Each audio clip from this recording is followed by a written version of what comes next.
私の恋を奇跡の準備とにしないでここから連れ出してそんな気分よ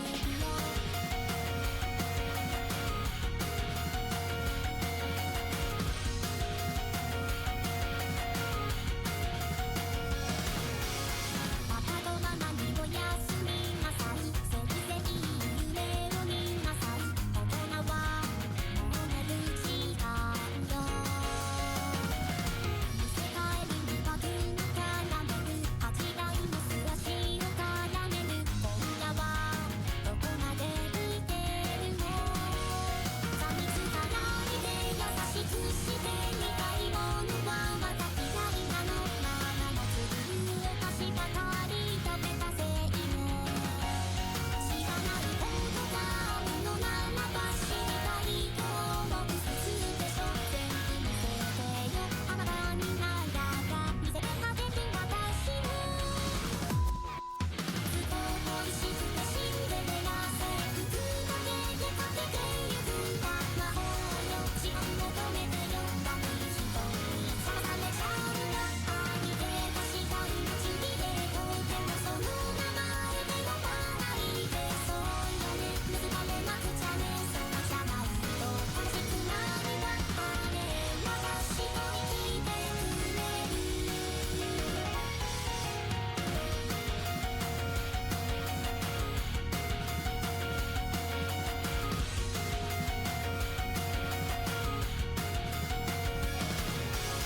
背伸びをした長いマスからいい子になるよきっと明日から今だけ私を許して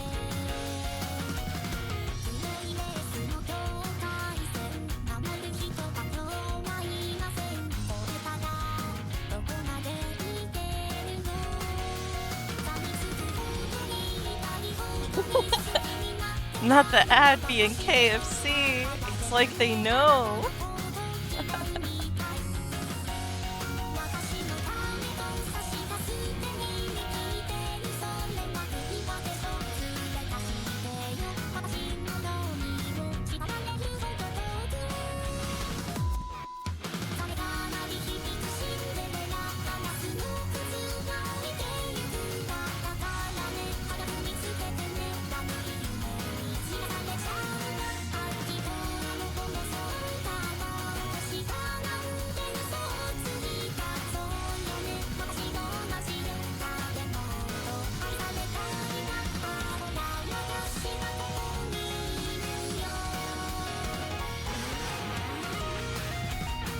'I made this special loading screen for today. Hello. Hi, hi, hi. Don't be fooled.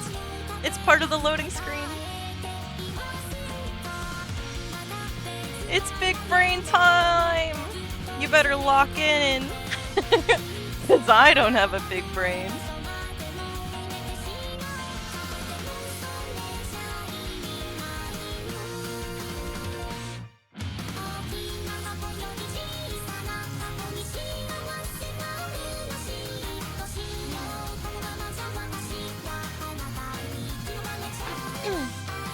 Happy Valentine's Day, guys.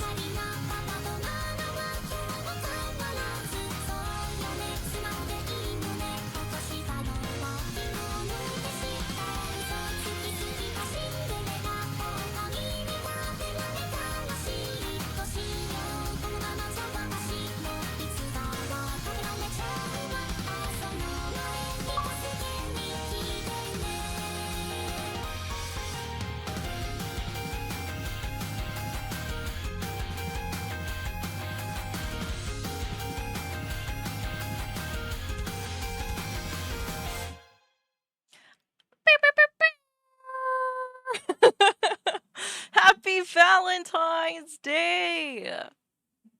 Happy Valentine's Day, friends. Okay. So. Hello! I am aware that the game is not there currently. Got my wife a blanket that folds into a bouquet of flowers! Wait, that's so cute! Yeah, I'm sure your wife probably loved that. That's so sweet of you. W. This is my Valentine's Day, so thanks for joining me. We're gonna be playing the KFC dating sim today. The I love you, Colonel Sanders finger licking good game. I didn't start it up because it apparently has like a anime opening when you open the game, so I wanted to launch it together so that you guys can see the cool anime-ish opening thing. I've never played this game. I heard that it's fun. It's free though, so I don't know how fun it's gonna be. But it's gonna be a journey, that's for sure. Hello, hello, Sorua. Happy Valentine's Day. Okay. Super fun. Just enters a stream and little finger looking good. Oh no. Horrible time to enter Toa Zero, but welcome. Happy Valentine's Day. To reiterate, we're gonna be playing the Colonel Sanders dating sim. Alright, I'm gonna launch it now so that we can all watch the little anime-esque opening that they have on the game. Hope you get to seduce people with an 8-piece bucket. Oh, thank you, Toa Zero. Okay, let's see. Let's see if we can seduce people with an 8-piece. I don't know. I don't know what we got in store. All I know is that it's a dating sim and there's Colonel Sanders. Alright, let's launch it. Also, it's probably gonna be, yeah, Giga Bright, so just a heads up, y'all.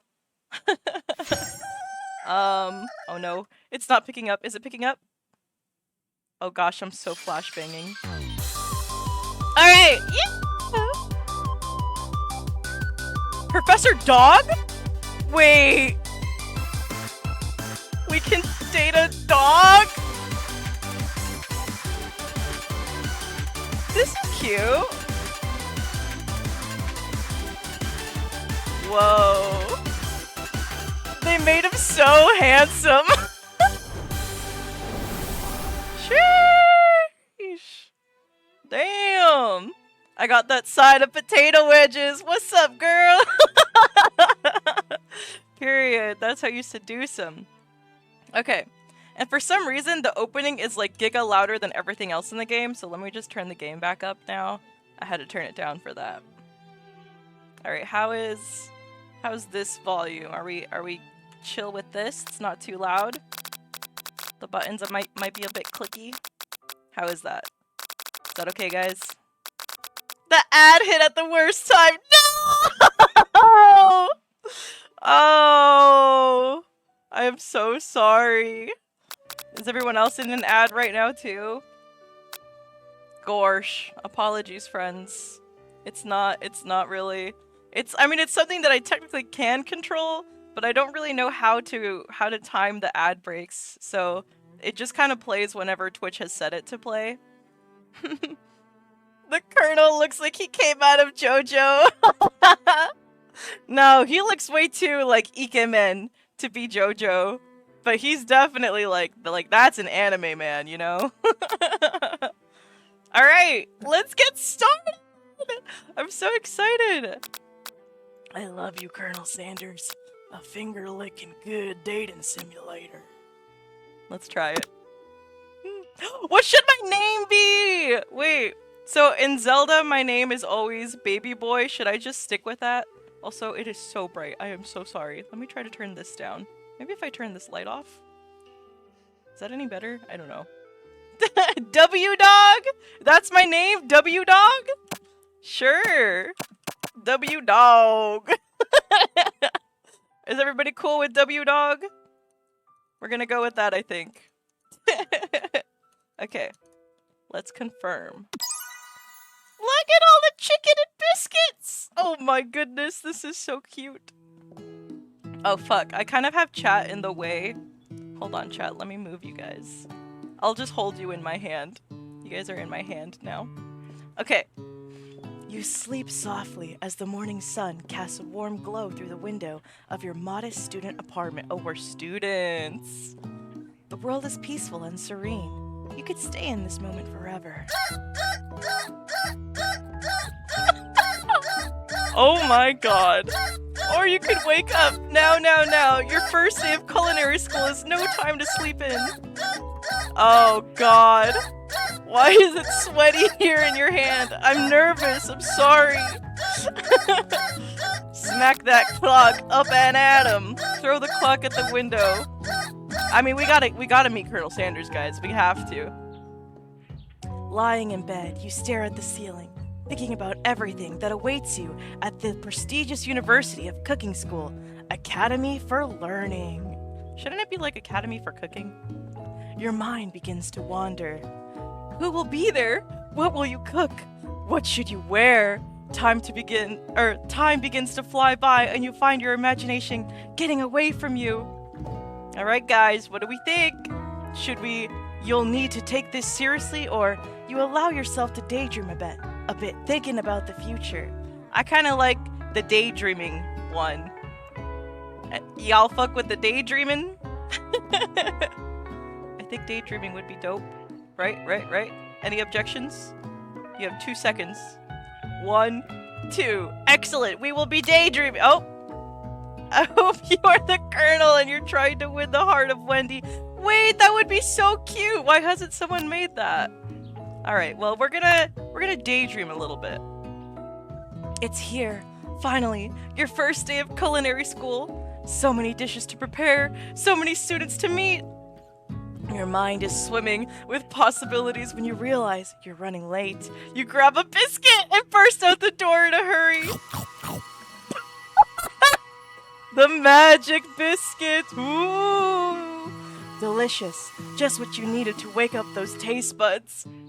Yikes! You're in such a hurry, in fact, that you forgot to put on any deodorant. No! How are we gonna get Colonel Sanders if we smell like shit? Maybe he likes the smell of onions. Before running out the door, you're sweating buckets as you rush to arrive on time. Uh-oh. You must first find Ronald in hand-to-hand combat. Hand-to-hand combat. We have to fight off Ronald McDonald for the love of Colonel Sanders. I like it. Standing in the quad, you gaze upon the magnificent University of Cooking School, Academy for Okay, they did not have to do the whole thing twice. Oh, for the love of Wendy! Oh, my fault. That is also cute, though. I want a game with Wendy. I think Wendy is such a cute little mascot. Here comes your lifelong best friend forever, Miriam. What a name! She's the most adorably awkward person you've ever met, and you absolutely love her for it. Okay, Miriam. Good morning, W-Dog. Are you excited for the first day of the rest of our lives? Guys, our lives literally did not start until today. I'm making a side quest game in chat. Perfect! Yes, I love it. Actually? Because I sure am. Excited, a little nervous. Okay, a lot of nervous. What the? It's just that this morning I made breakfast for myself, but, well, when I ate it, I couldn't taste any love in the food. What if I'm no good? What if I fail? Classic Miriam. Raised by Master Chef parents, she's always held herself to a very high standard. Ever since we were little babies playing together and you rescued me from that quicksand box, it's been clear to me that you're the most loving, caring person I know. You're going to do great. I can't be talking to her like this. I'm out here trying to get Colonel Sanders, you know. Not no Miriam. No offense, Miriam. But with the University of Cooking School Academy for Learning's famous 3-day only semesters, I'm afraid of being left behind and never catching up. A sweet girl, Miriam. She has always had a flair for the dramatic. This summer, she got so nervous about her first kiss that she chipped a tooth practicing on a bed. That wasn't finger-licking good. It was not. Alright, should you pep talk her or change the subject? Guys, I ain't here to be her counselor, you know? Like, I'm not no love guru. I got my own business to take care of, aka meeting Colonel Sanders. So we're gonna change the subject. It's hard to see Miriam like this, and frankly, quite exhausting. Rather than dwell on her anxiety, you try to change the subject to something more interesting. You gotta be that wingman, no pun intended. I'm more of a drumstick fella, sorry. All summer, you've been hearing rumors about a dreamy, enigmatic— what the fuck does enigmatic mean? I have never heard that before. Mystery student who is enrolled at this school. Wait! I thought Colonel Sanders was gonna be the teacher. Is he gonna be a student? Okay. Yeah, that's a little worrisome, but you'll be fine. Now, what about this mystery student we read about on the school message board? Any deets? Oh, get this! I heard his name is Harland, and he's no ordinary student. I don't think that's Colonel Sanders, is it? Is Colonel Sanders' first name Harland? They say he has powers! He's had them ever since he was born! From an egg! It has to be Colonel Sanders, right? An egg? Like a chicken. Don't be ridiculous. Come on, Miriam. Come on. Powers? That's what I'm saying. Can he make gravy out of nowhere or something? A goblet of gravy? But that thing about having powers? It would line up with some other rumors I've heard. Like, I heard he once fought a bear just to smile. Guys, it has to be him. It has to be him. You both sigh, thinking about a student so handsome that the laws of physics don't dare apply to him. How dreamy. Gravy comes out of the— This is a family-friendly stream. I wouldn't really say I'm family-friendly. I curse a lot, but definitely no need to be explicit. Before you can get another word out, you're rudely interrupted when someone smacks your books and custom-engraved measuring spoons out of your hand and onto the ground. We're being bullied! On the first day, we're being bullied. Hey! Oh my god, I'm okay with this. I am okay with this. It's Ashley, your arch rival. She's totally evil, but you can't help but be filled with jealousy. She can get anything she wants, and she knows it. I mean, she kinda pretty, so... Hello, Ashley.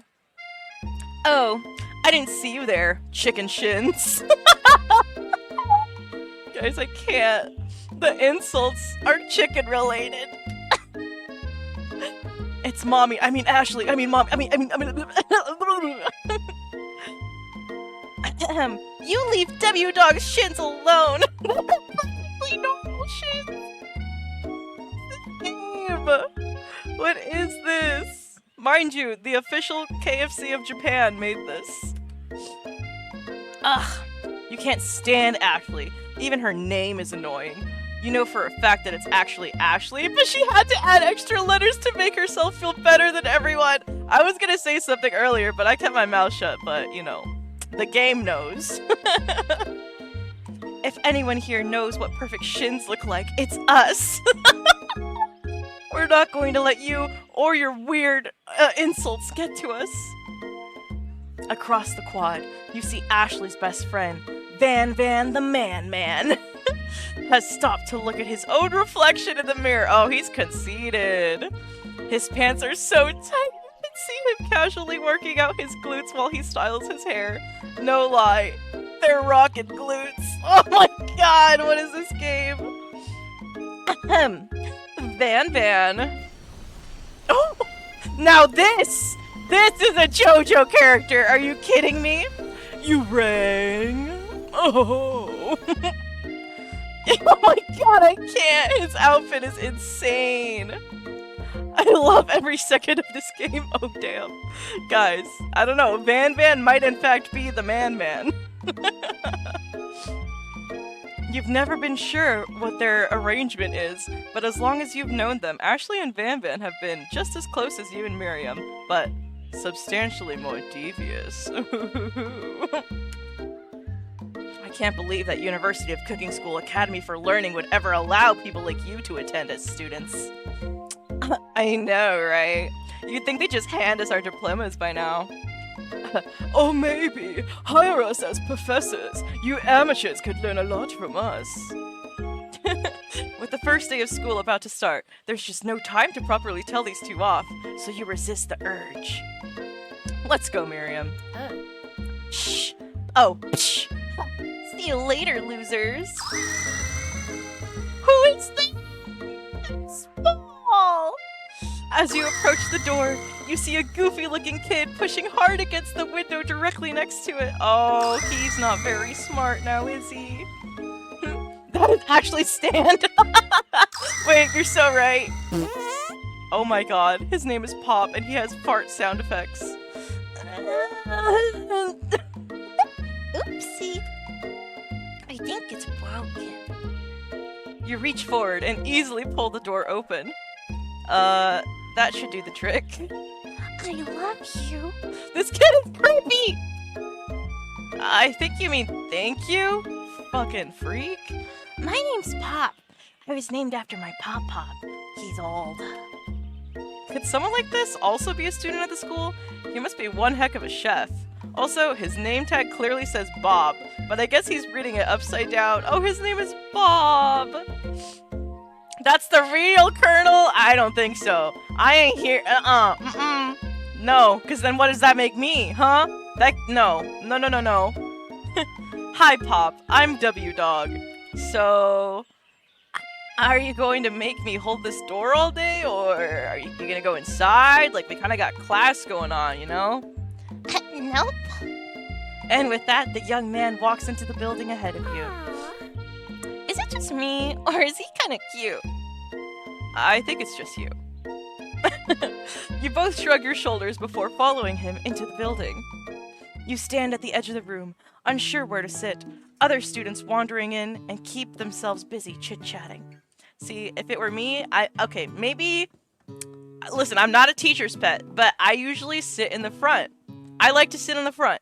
But see, the reason is, I'm blind. So if I sit in the back, or even in the middle, I can't see the board. So I have to sit in the front. Even with my glasses, I'm blind. So that's where I would be sitting, if I had the choice.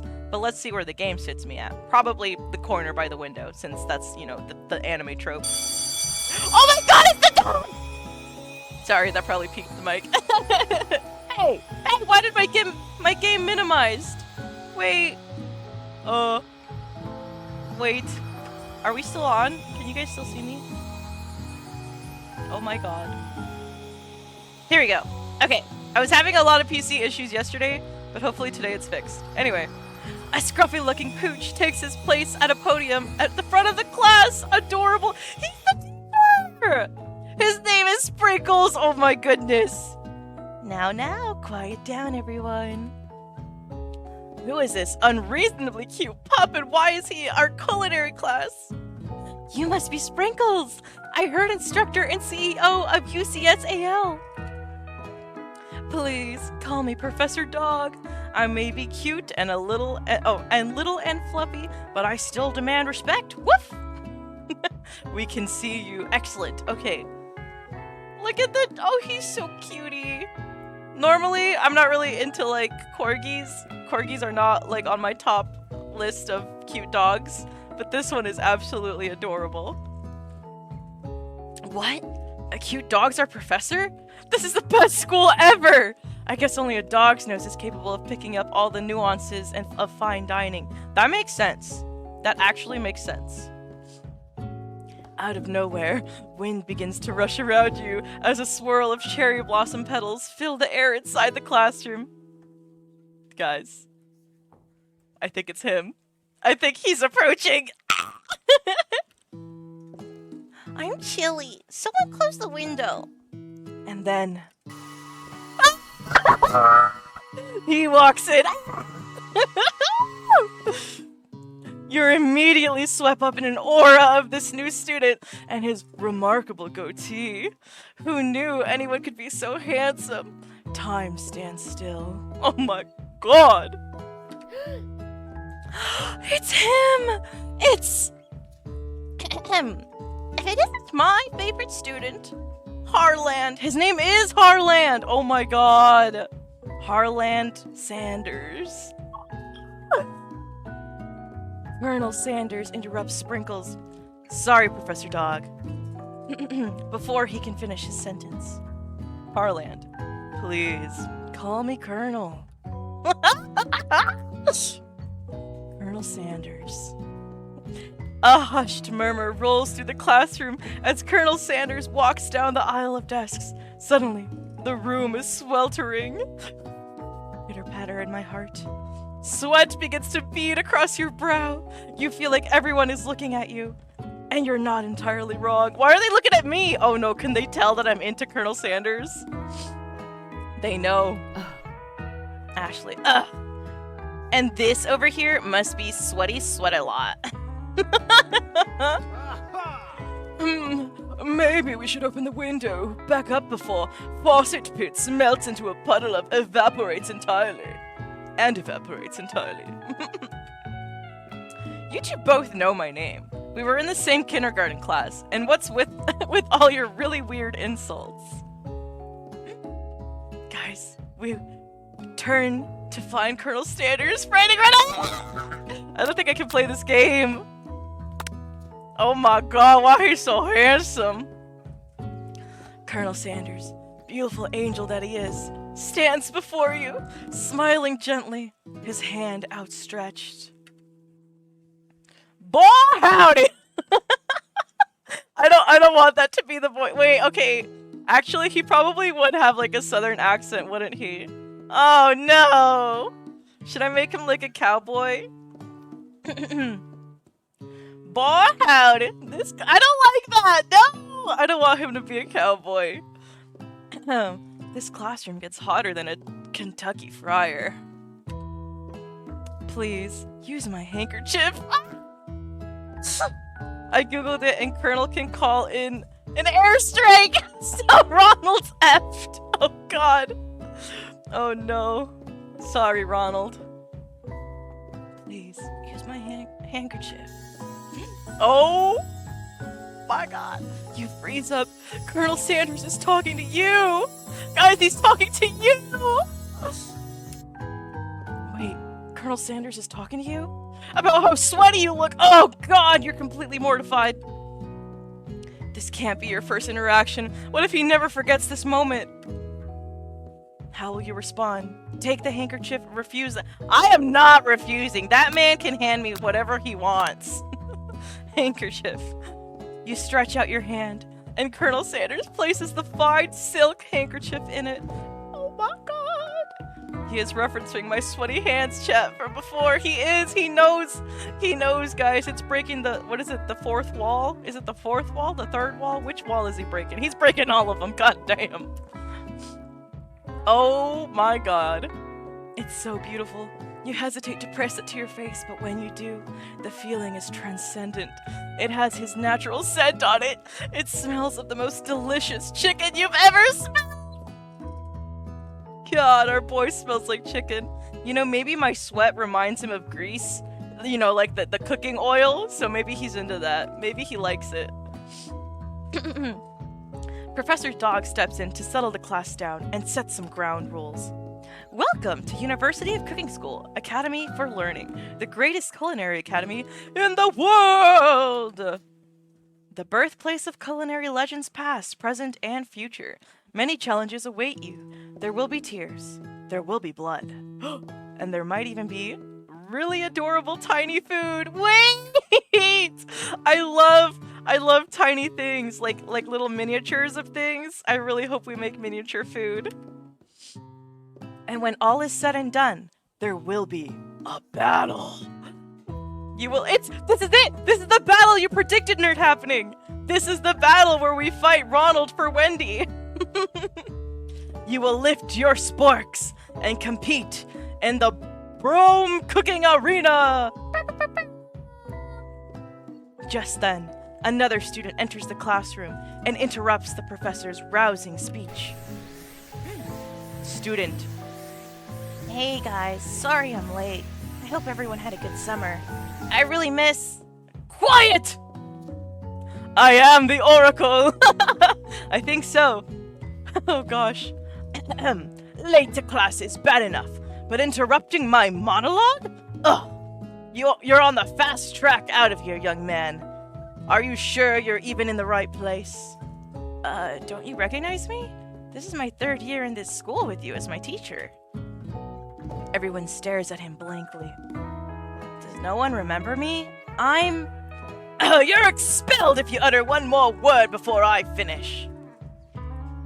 Let that be a lesson to you students, that tardiness is unacceptable!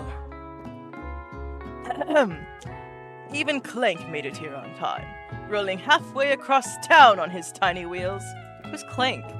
You turn to see the student Sprinkles is referencing, who appears to be some sort of industrial kitchen appliance. That dude is Whataburger. Guys, we're classmates with a robot. Where? The class bursts into laughter. What? That's so mean. Why are they laughing at him? He can't help it. Oh, Clank, you rascal. Sprinkles walks in their class as everyone stands. Oh, wait. Walks in the classroom? I thought he was already in the classroom. I think they messed up here. When he gets to you, he lifts his nose in the air and takes a deep sniff. No! Guys, he knows I'm not wearing deodorant. Oh, God. Your diet is lacking. Based on what I'm picking up here, you definitely need a multivitamin. You should be taking better care. Damn. The crazy thing is, I do in fact take vitamins, and I did in fact not have time to take my vitamins today. You've never had a talking dog as a teacher before, but Sprinkle's reputation for being smart but tough is well known. Beef treat, rubber ball, chickens. No! You decide to try and butter him up by giving him a treat. Oh God, what are we giving him? Did Sprinkles just call you smelly? He did. Sprinkles knows I didn't put deodorant on and didn't take my vitamins. He knows everything, dude. Now, I feel like some of this could be offensive, right? Like, I'm not trying to offend my professor. Should I give him a chicken snack? Because, see, my idea here is that Colonel Sanders can see this, right? And Colonel Sanders loves chicken. So if he sees that I'm giving somebody a chicken snack, he might start to fall for me, right? He might be like, oh wow, W-Dog loves chicken just as much as I do. No offense, Mr. Sprinkles. Yeah, no offense, Mr. Sprinkles. We're gonna give him a chicken snack and see how that goes. You reach beneath your apron and return with a chicken snack in your hand. Sprinkles' eyes go wide and he locks onto it. Oh God, is this good? Is this good? Did we do good? His favorite! Yes! Let's go! Well. I think there might be some competition for the new star student. Yes! We did it! We did it! We bribed him! The furry professor immediately devours the snack, leaving your hand slick with a coat of warm doggy drool. Ew. Ew. You see the other students eyeing you jealously, but pay no mind to them. They wanted to succeed in if they wanted to succeed in life, they would have learned the importance of carrying a range of dog treat flavors on them at all times. I'm gonna turn up the game volume a little bit. Just a smidge. Whee! Okay, that should be good. Can you guys hear it?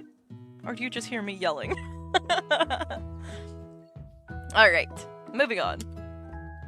Settle down, young chefs. Take your seats and prepare to have your minds open to the amazing possibilities of culinary creation. He's so passionate. As everyone rushes to claim their favorite seats, you're left standing at the front of the room. Only 2 options remain! Hey, W-Dog, there's a seat here! Oh no, are we gonna have to turn our back on Miriam? Colonel Sanders. Well, it seems that no one has claimed the seat next to me, if you're interested. Oh my God.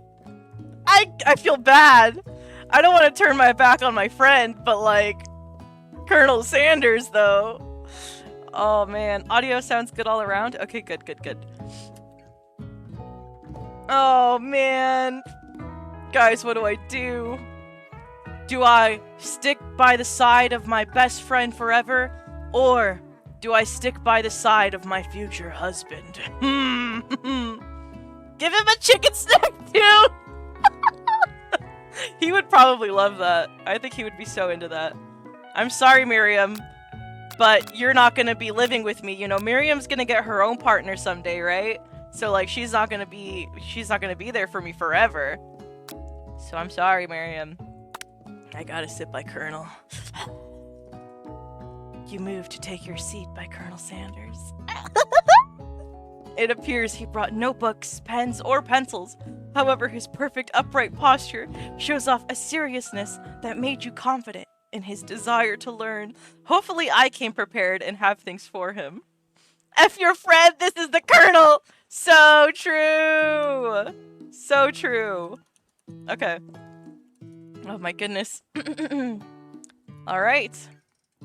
Thanks for offering me this seat. As I start sweating profusely. I've only had 2 rules. Do all you can and do it the best you can. It's the only way you ever get that feeling of accomplishing something. I agree! Wait! Colonel Sanders. That's so inspiring. A little off topic if you ask me, but okay. Oh no. Is he gonna be super self-centered?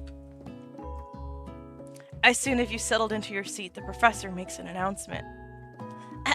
Think fast! It's time for a pop quiz! Yay! A quiz about me! This incredibly important and surprisingly short quiz will tell me if you're ready for life at culinary school. Keep your knives sharp and your focus sharper. Here comes question number 1. If train A is, oh god, traveling to train B, and train B is traveling to point A, how important is it to wash your hands before cooking? Oh, always! Are you kidding me? Oh god, why does extremely have to be like a jab at poor little Pop? Like he's a kid. Extremely. Looking at you, Pop. That's right. Forest is to tree, as chicken is to... middle for sure. Yes, exactly. Night vision goggles. Alright. A slam dunk. Guys, I can't afford to fumble. I can't. We've got 1 shot to get with Colonel Sanders. Chicken is to feather. That's right.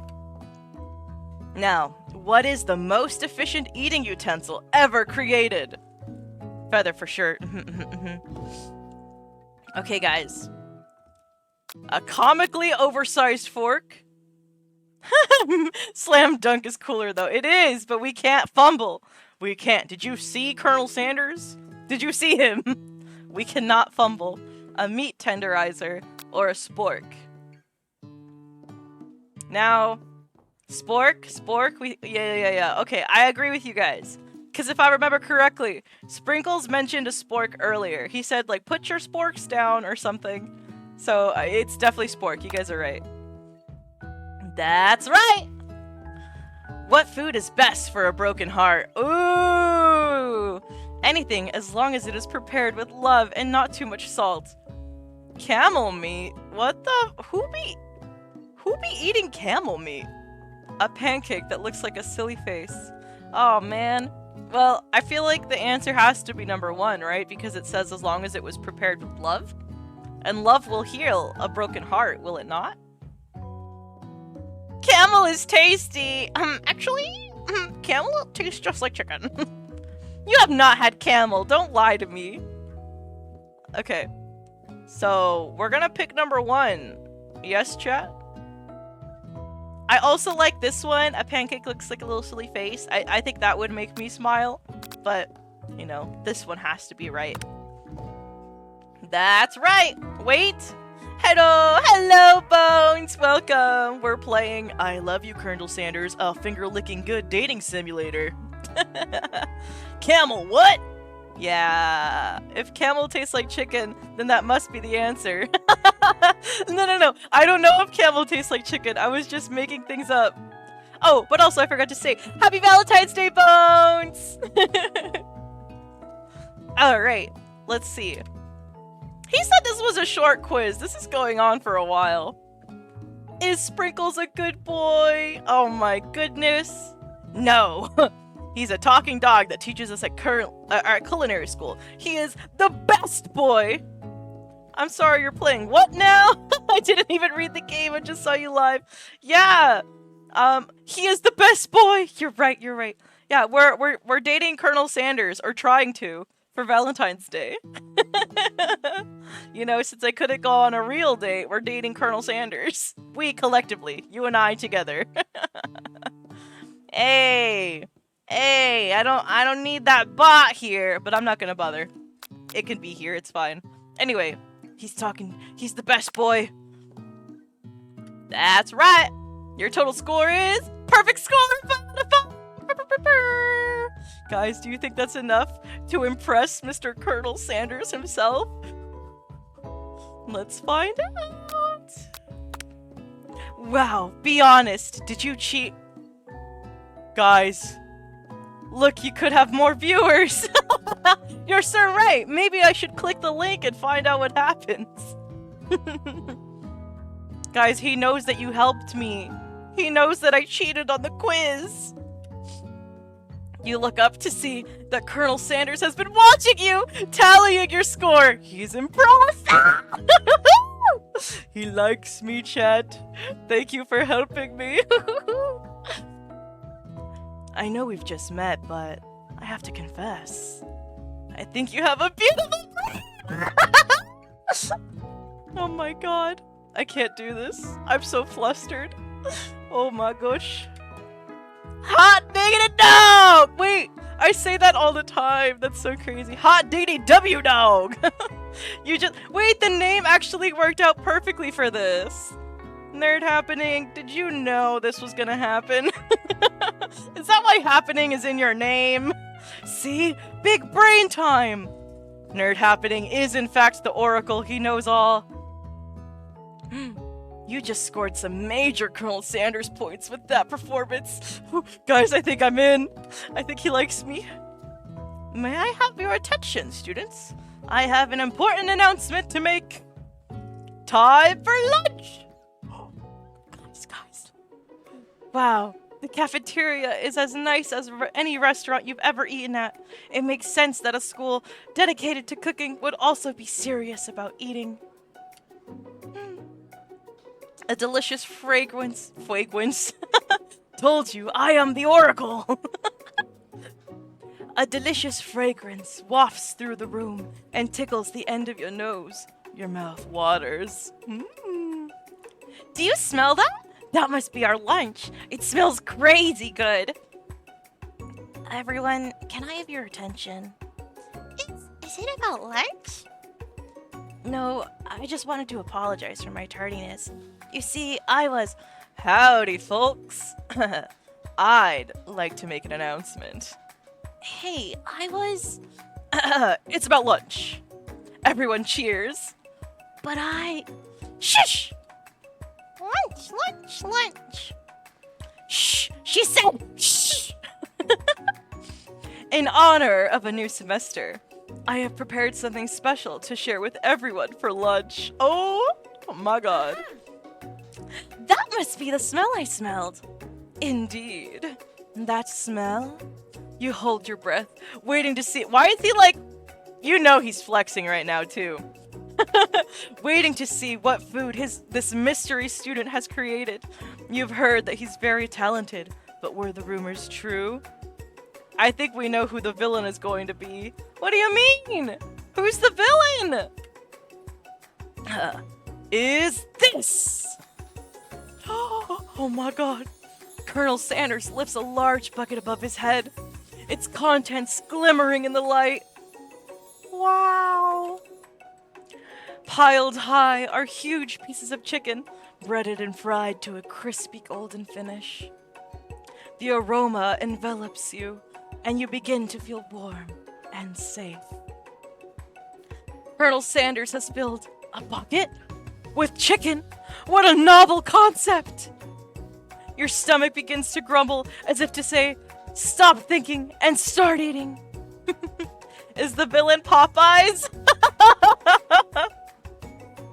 I think so. Okay, so we're gonna fight Ronald McDonald for Wendy's love, but then it turns out in the background Popeyes was plotting something to end the world. So then we team up with Colonel Sanders to airstrike Popeyes, and then unfortunately Wendy dies, and I have no choice but to end up with Colonel Sanders. Okay, let me drink a little coffee real quick.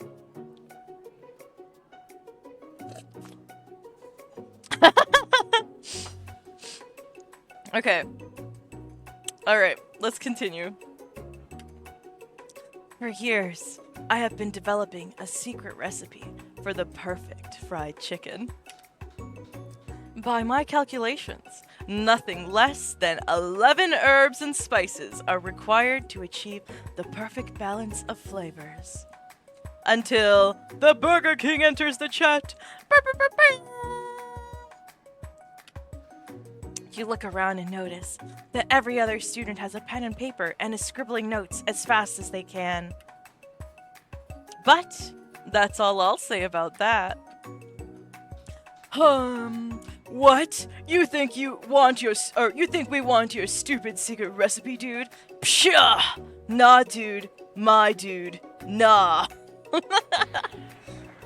I'm just, drafting a last will and testament in case, one of those ingredients is a poison. Got him! I hate him. He looks around nervously to see if anyone else is laughing at his sick burn. That was not sick. You wait to see what Zinger Ashley has prepared as a follow-up, but she suddenly takes a different approach. Yeah, I was just like, writing in my diary. Dear diary, today I smelled something beautiful. I knew at that moment that only the hands of a true gentleman could fry chicken so tender. Is she my competition, guys? No! I can't beat Ashley. You see her body language change from bitter and evil to sweet and innocent as she slides closer to Colonel Sanders. She realizes that he is destined for greatness and fame with cooking skills like this. She wants him all to herself. Guys, we have to kill Ashley.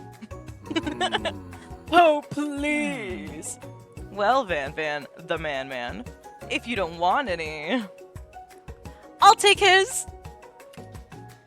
Whoa, hold on. I mean, I guess I'll try it.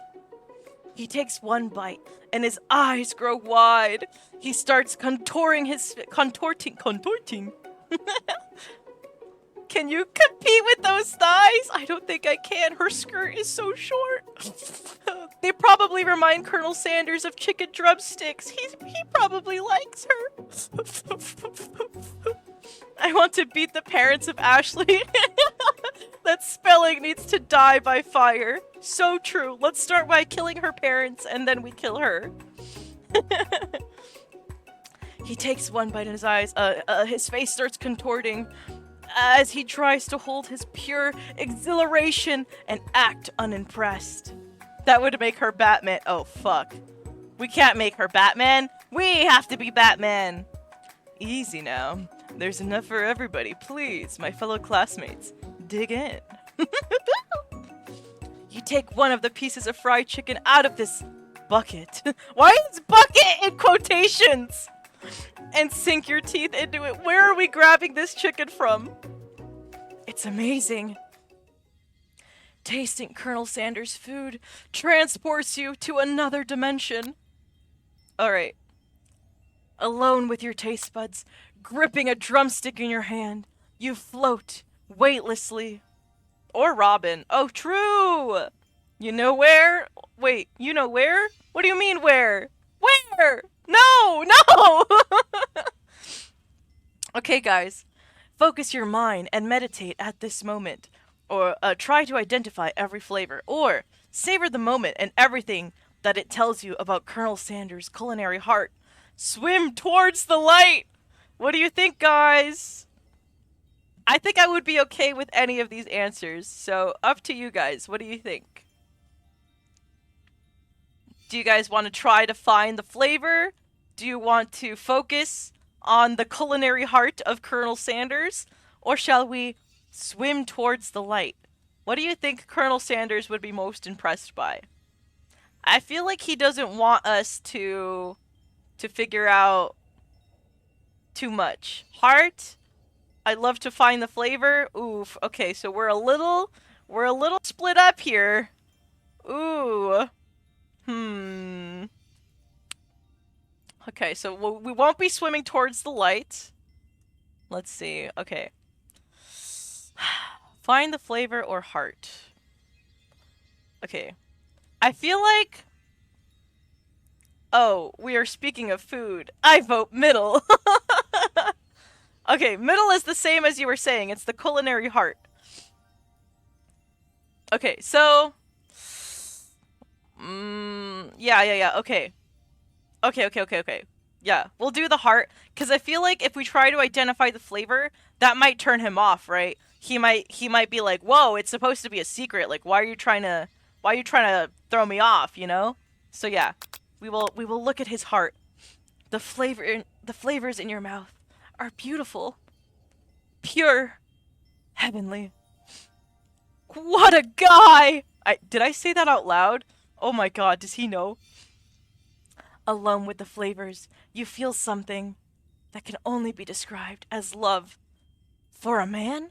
For a flavor? Are they the same? Daddy Sanders definitely has a praise game! I really hope Swim Towards the Light ends the game. We're not gonna do that. We have to get Colonel Sanders to fall in love with us. After tasting his food, you try to get some one-on-one time with Colonel Sanders. You approach Colonel Sanders. It's my only option. Colonel Sanders smiles ever so softly as you approach. He stops what he's doing and allows you to break the silence. Stop. Colonel, I wondered if I could talk to you for a second. Anything for a fellow chef. I can't. Stop. He's not real. What exactly was on that chicken? How bold to come out and ask. He has the little chicken staff. Oh my god. It's an idea I had for a new combination of flavors that will make me my fortune and establish my legacy for all time as I open a chain of highly successful fried chicken restaurants. No big deal. Why is he falling hard? Look at him! He is a Giga Chad! It's just you and me here talking. Oh no! I could keep a secret. In fact, I've got some of my own that I'd be willing to trade. Bro, he doesn't want my secrets. Are you kidding me? What's the rush? Stop. I need to calm down. The semester is only getting started. We've got 2 more whole days to get to know each other. He's clearly not going to give up easily, but it doesn't hurt to be persistent.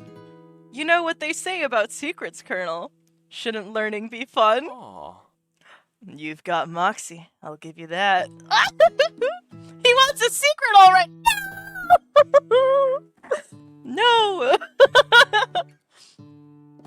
Colonel Sanders looks both ways to make sure you're truly alone, and then leans in. You can feel his warm breath as he whispers. Just one ingredient, but you can't tell. I use redacted. It's something my great-grandmother taught me. Redacted? Wow! You would never have guessed that! In fact, you're not even sure where you'd get some if you searched. What is he putting in the chicken? While you're wrapped up in that huge revelation, you notice that Colonel Sanders has disappeared. While everyone else is still eating in the cafeteria, you decide to look for him. You find Colonel Sanders outside, standing in the quad, simply orofarming if you will. Oh, it's you again. Howdy. Sometimes I like to come outside and look at the school buildings. I think about how my story will continue on after I've graduated. It sounds like you've got... Oh, wait, sorry. It sounds like you've got big plans. I dare say the biggest. I will leave my mark on the world. You can bet on that. Alone together for the first time, you figure now is the perfect moment to show your personality to him. Alright, we got 3 options. Neg him to show your own strength. What does neg mean? Wow him with a big idea. To add an additional ingredient to really spice things up. Be modest but thoughtful. Can't wait for Norman McDonald to play me in a commercial. Wait, did you get a McDonald's commercial? McDonald's ad. Okay, let me drink a little more coffee. Oh shit.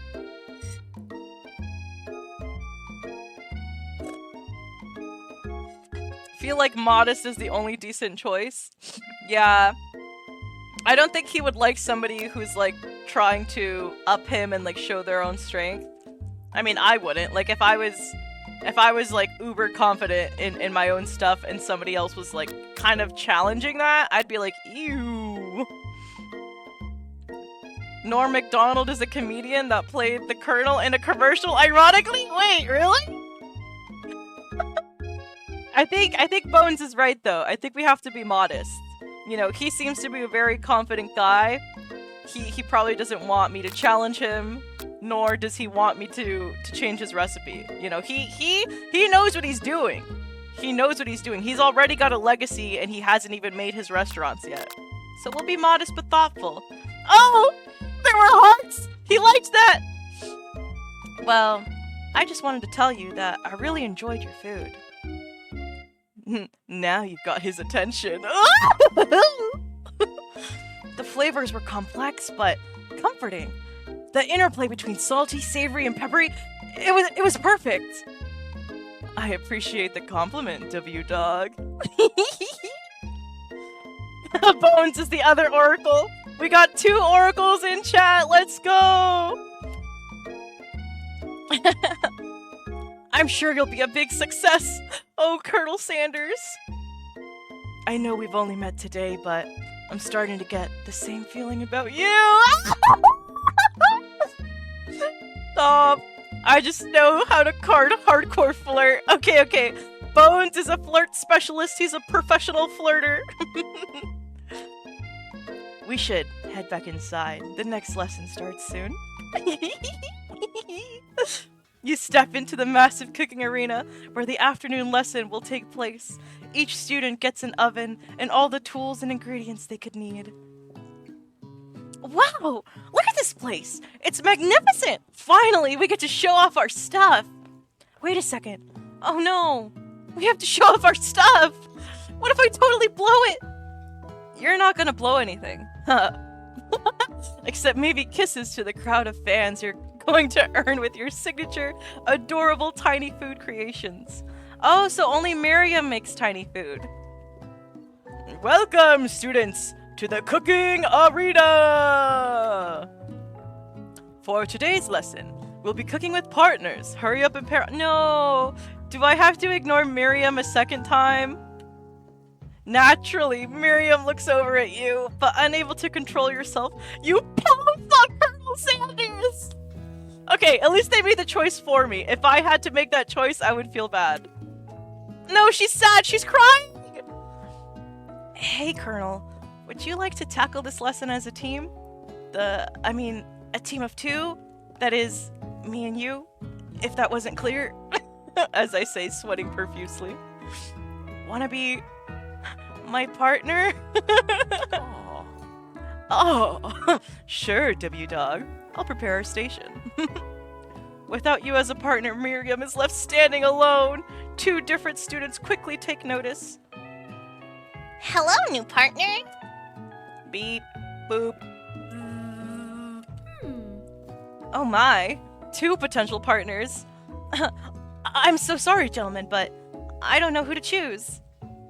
It looks like you'll have to pick for her. Friend duties can be a little awkward, but that's the price you pay for not being alone forever. Who do you want to ask to be Miriam's partner? Alright, guys. I feel like The robot could either go one of two ways, you know. It could be programmed to be an amazing chef, or it could be absolutely lacking that program, right? But Pop is a child. But in Pop's defense, he's a child that was allowed to come to this school, right? Like, I feel like the school wouldn't just let any child enter. So Pop has to have some sort of skill, right? Right? Like this is like technically like a college, like a culinary college. They're not just gonna let some snot-nosed kid in here. So Pop probably has some crazy experience. In Pop I trust, actually. Okay. Alright, yeah, we'll go with Pop. Sorry, Clink, but I think Miriam will be partnering with Pop today. No! The robot's crying! Pop gives a big smile as he steps up to the same station as Miriam. I'm a chef!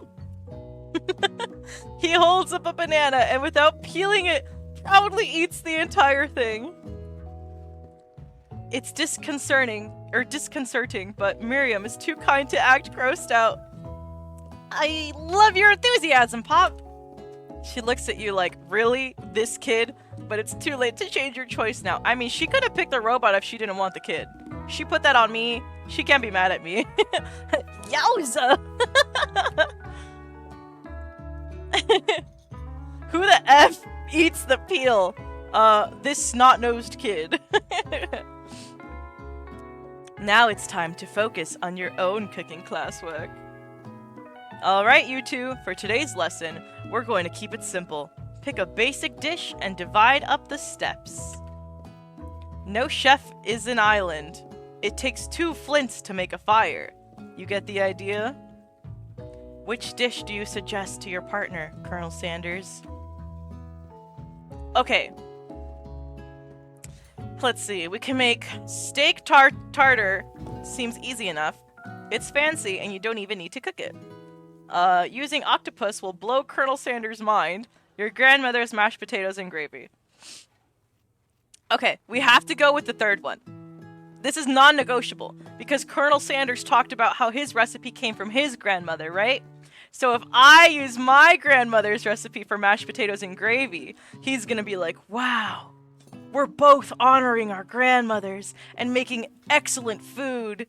Plus, KFC sells mashed potatoes and gravy, so that's gotta be the right answer. Oh yeah, he's falling for me! I've always been something of a down-home chef. I was thinking we could make something warm, inviting, and comforting. Maybe mashed potatoes? And gravy? I couldn't imagine one without the other. Colonel Sanders casts a coy look at you, causing your whole face to go beet red. Embarrassed, you quickly turn away. I'll go get the potatoes. No, please, let me. Picking perfect produce is a passion of mine. Looks like things are getting pretty fresh around here. Does anyone have a crush on Colonel Sanders? We're just cooking partners. Mind your own business. Jeez, Ashley. Sanders' heart is my business. And you'd better keep your fingers off my man. Did someone call for me? Jeez Louise, guys. Oh, he's got a theme playing. Ugh, no geez, Van. While I'm over here crushing W-Dog's dreams, you're supposed to be taking care of classwork. That was the deal, remember? Colonel Sanders returns. Arms full of peeled potatoes. He tosses them into boiling water and turns his attention to you and your old friends. Oh, howdy there, Ashley, Van. Are we working in a quartet instead of a duet now? Actually, no. It looked like W-Dog was struggling, so we offered to give them a hand. You know how it is. These young amateur chefs need a lot of mentoring. I was going to say, Colonel Sanders, maybe I could also teach you a thing or two about fancy food. Maybe one day you might be able to get up to my level. Doubt it. Don't be rude, Van. Personally, I have no doubts whatsoever about Colonel Sanders' ability to concoct creations worthy of admiration. After all, your fried chicken was quite spectacular. She be winking! She's winking at our mans! But Colonel, if you ask me, I might make a better partner for you than this thing that has positioned itself at your station. Don't you feel deep down that we cast complementary shadows? We fit together like a thigh and a drumstick. It just makes sense. Nothing about this makes sense, but one thing is clear. She's coming for Colonel if you don't watch out. Ashley's really going at you hard. You need to ask for some backup here before things get ugly. Turn to Colonel Sanders, hunk of hunks, in your time of need. Turn to Miriam. Guys, I think Colonel Sanders will stand up for me. We've got him to have like hearts like 3 or 4 times, right? Surely he'll stand up for me, right? I'm here to learn and to express myself via my cuisine, not bicker with prima donnas. Partners were chosen at the beginning of class, so let's all respect that format, okay? You turn to Colonel Sanders to confirm that you're on the same page. Strike her down! Do it! I chose Colonel Sanders, and Colonel Sanders chose me. Isn't that right? A businessman respects all fair agreements, from contracts to handshakes. I took on W-Dog as my partner for this activity, and I stand by it. Based on your team's behavior, I'd say you're perfect for each other. Neither of you has W-Dog's natural talent or their loyalty. He thinks I'm talented and loyal! Being defended by Colonel Sanders leaves you feeling proud and full of potential. You look for Sprinkles in hopes that he might step in, but he's nowhere to be found. Darn those cute corgis and their short but sturdy stature. You look down at your station and realize that, in the tension of the moment, your hands have been cooking on autopilot. Distracted by the drama, you've already crushed the boiled potatoes into perfectly creamy mashed texture with plenty of butter and cream for flavor. It's as if your natural passion guided you through the steps you know so well while your attention was elsewhere. I know just what to do. Colonel Sanders extends his hand. He's holding a beautiful white porcelain gravy boat. I wish they would have drawn that. That would have been cool. Out of which pours a smooth brown gravy, smothering your nearly finished potato finish. Wow! Gravy flows down the mound of mashed potatoes. The results look spectacular. Granny would be very proud. Oh, he's waking up! Colonel Sanders holds a spork out to you. You reach out and grab a hold of it, but he doesn't immediately let go. Oh my god! The two of you stand holding the same spork, and for that small moment, all of the madness and pressure in this crazy world stops. Guys, I can't. I'm flustered. Why is he so smooth? He's as smooth as the gravy we made. Or actually, wait, they said the mashed potatoes were the smooth one. He's as smooth as the mashed potatoes. Oh god! Oh god! Your eyes lock. The moment is electric. Time stands still. If you love something, set it free. Woo! That's either really good or really bad. I don't know what that means, actually. Is he saying for me to let go of him? Can he tell that I love him and he wants me to let go of him? I don't think that's what I want. Together, you dig the utensil into the mashed potatoes and lift a heaping sporkful up. When you see Ashley with a sinister look, you know she's plotting against you to be with Colonel Sanders. And then, filled with rage and without thinking, you fling the sporkful of mashed potatoes right into Ashley's stupid, beautiful face. No, he's not gonna like that. Van Van, do something! Do something! Scooping up a figureful, Van Van tastes the dripping mashed potatoes and gravy and realizes that it's delicious. Horrified by this revelation, he slinks away. Will he ever be able to cook something with so much love and integrity? Hold on right there, W-Dog. We do not waste food in the Brom cooking arena.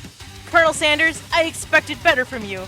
If you throw one more spoonful, you'd both better be prepared to eat from wherever it lands. It landed on her face. Just saying. Her beautiful face, may I add. Can I have potatoes, baby? Van Van rushes back over, a covered dish in his hand. That actually looks really good. Mashed potatoes with gravy? How pathetic! In just a few minutes, I've prepared a full meal. Gaze upon my specialty, braised tentacle of octopus in my silky saltwater sauce. Plated on a battle-axe blade forged by my supreme chef ancestors. No food gets wasted. You've ignored me for too long. That ends now. It is I who will have first bite, and you will look on with envy. The interrupting student rushes at Van Van and swipes a bite of his signature dish right off the plate. No! Don't! I love how his little paw is up, like he's like, no! Something about this dish doesn't strike my nose quite right. I think the octopus was rushed and may have turned in the process. The results could be toxic. It's too late. It's been eaten. I think I left something in the oven. I don't feel so good. It killed him! There's been a murder! Everyone step back! Don't take another bite! When you look back at the plate, the rest of it's gone. You notice the tip of the tentacle being slurped in Pop's mouth. Pop winces in pain for a moment, then almost immediately back to his oblivious self. Oopsie. Tastes like poison.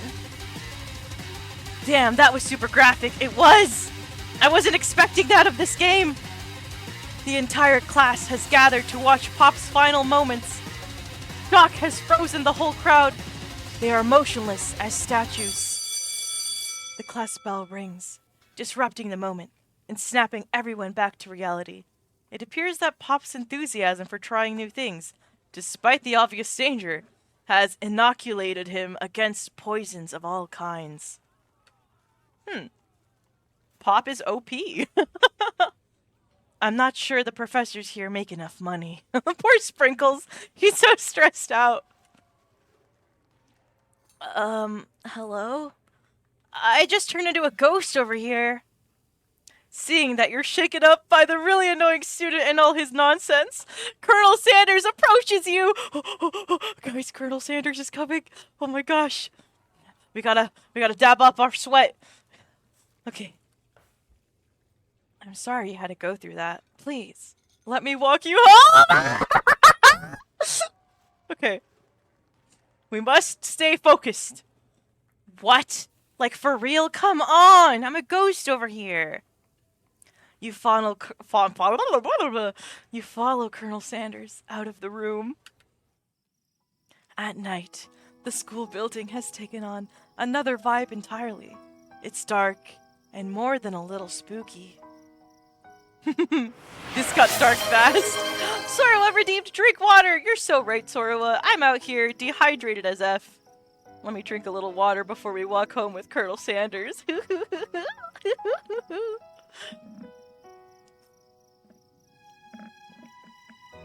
Oh my gosh, the background music is beautiful. Oh! Wait! Posture check! Thank you for the posture check. Let me actually do that properly. Okay. I am now sitting up. Okay. Are you guys ready to walk home with Colonel Sanders? All right. It's time.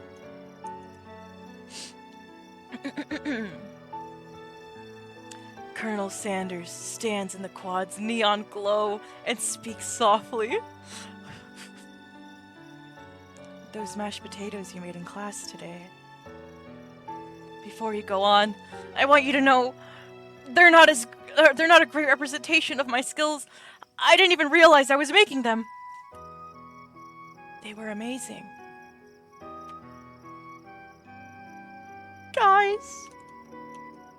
Guys, Colonel Sanders likes me.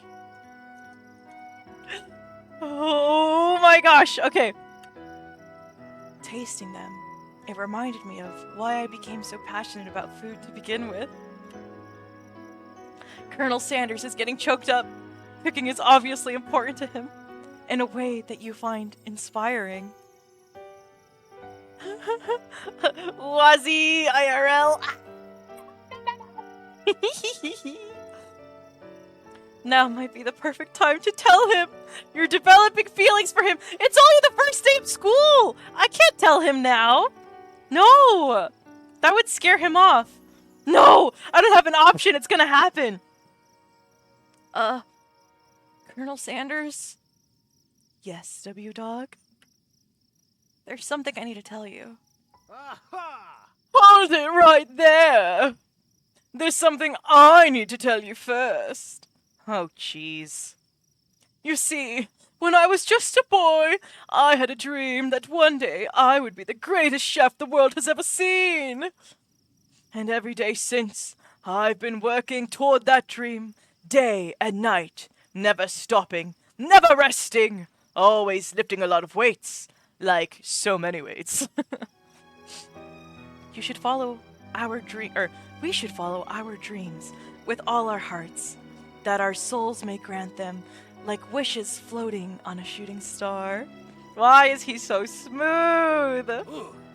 Hey, no, you! Shut up!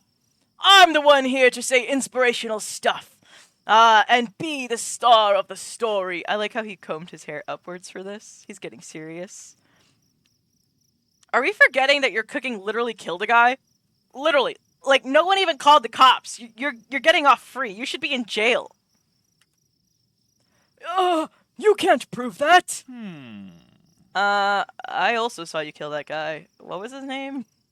The poor guy. Nobody knows his name. Somewhere in the distance, you hear a long, sad sigh. Forget him. We're talking about me. Me. I'm the hero. What is that? The smoke monster. It's here to fight a hero. Van. ... I literally forgot his name too.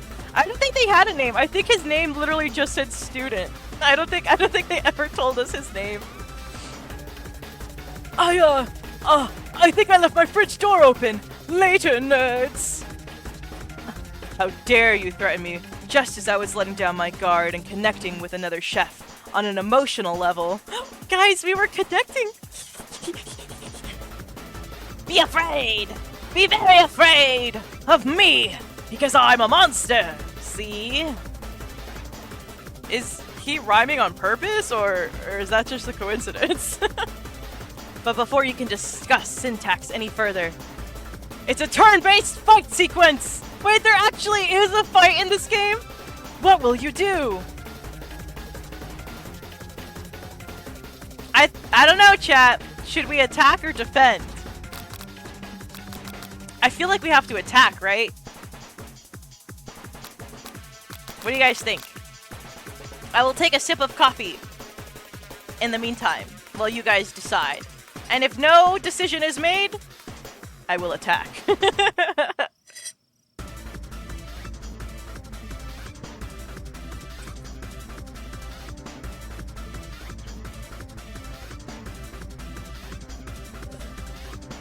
Also, I got a big-ass mug of coffee today. Alright! Attack it is! You decide to go on the attack. Which attack will you... Oh, we have options! Coffee and attack. Yes! Yes. Oh, our only option is to cook with love. Oh, Colonel Sanders is he's gonna love that. Cook with love does 1 damage. It just got real. Damn, that's a huge cup. I love it. Yeah, it's huge. I was a little bit tired, so I figured I needed a lot of caffeine today. That attack really upset the Spork monster. Spork monster goes on the attack. Ew! They spit hot gravy at you. You take 1 damage. They're happening, redeemed! Drink water! Okay. I will stay hydrated.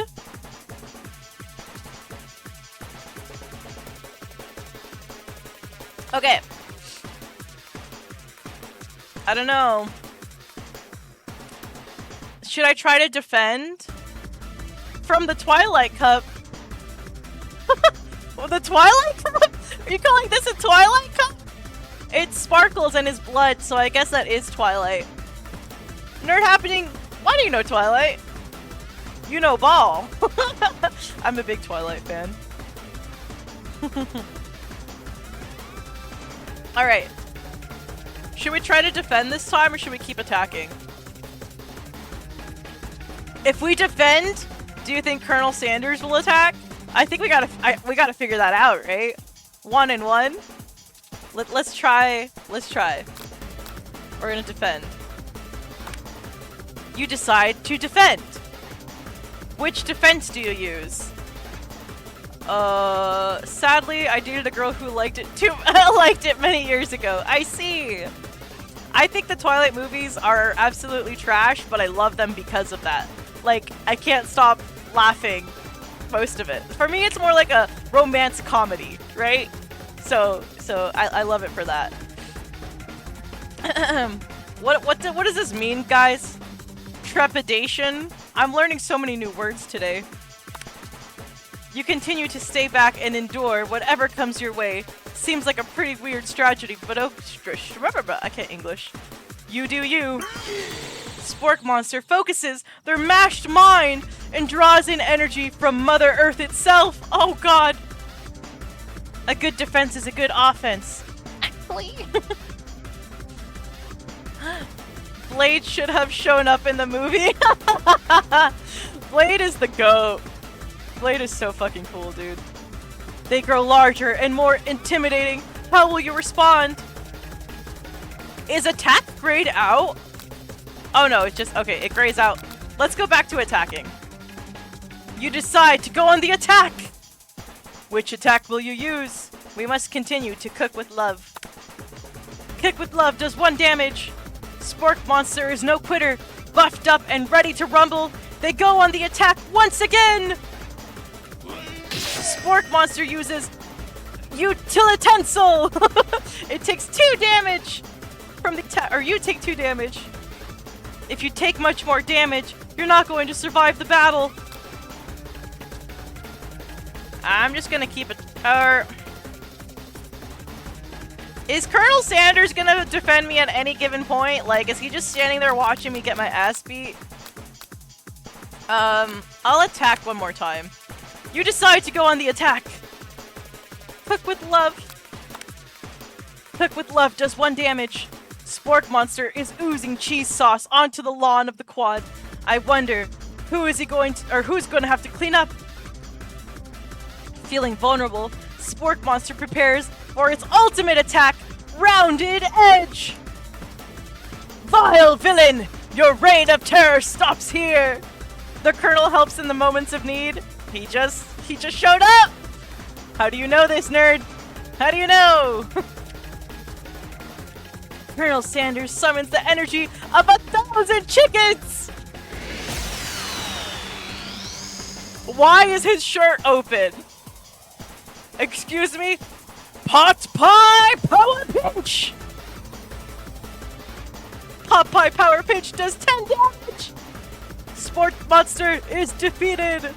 I like how he buttoned up his shirt again and put his little bow tie on.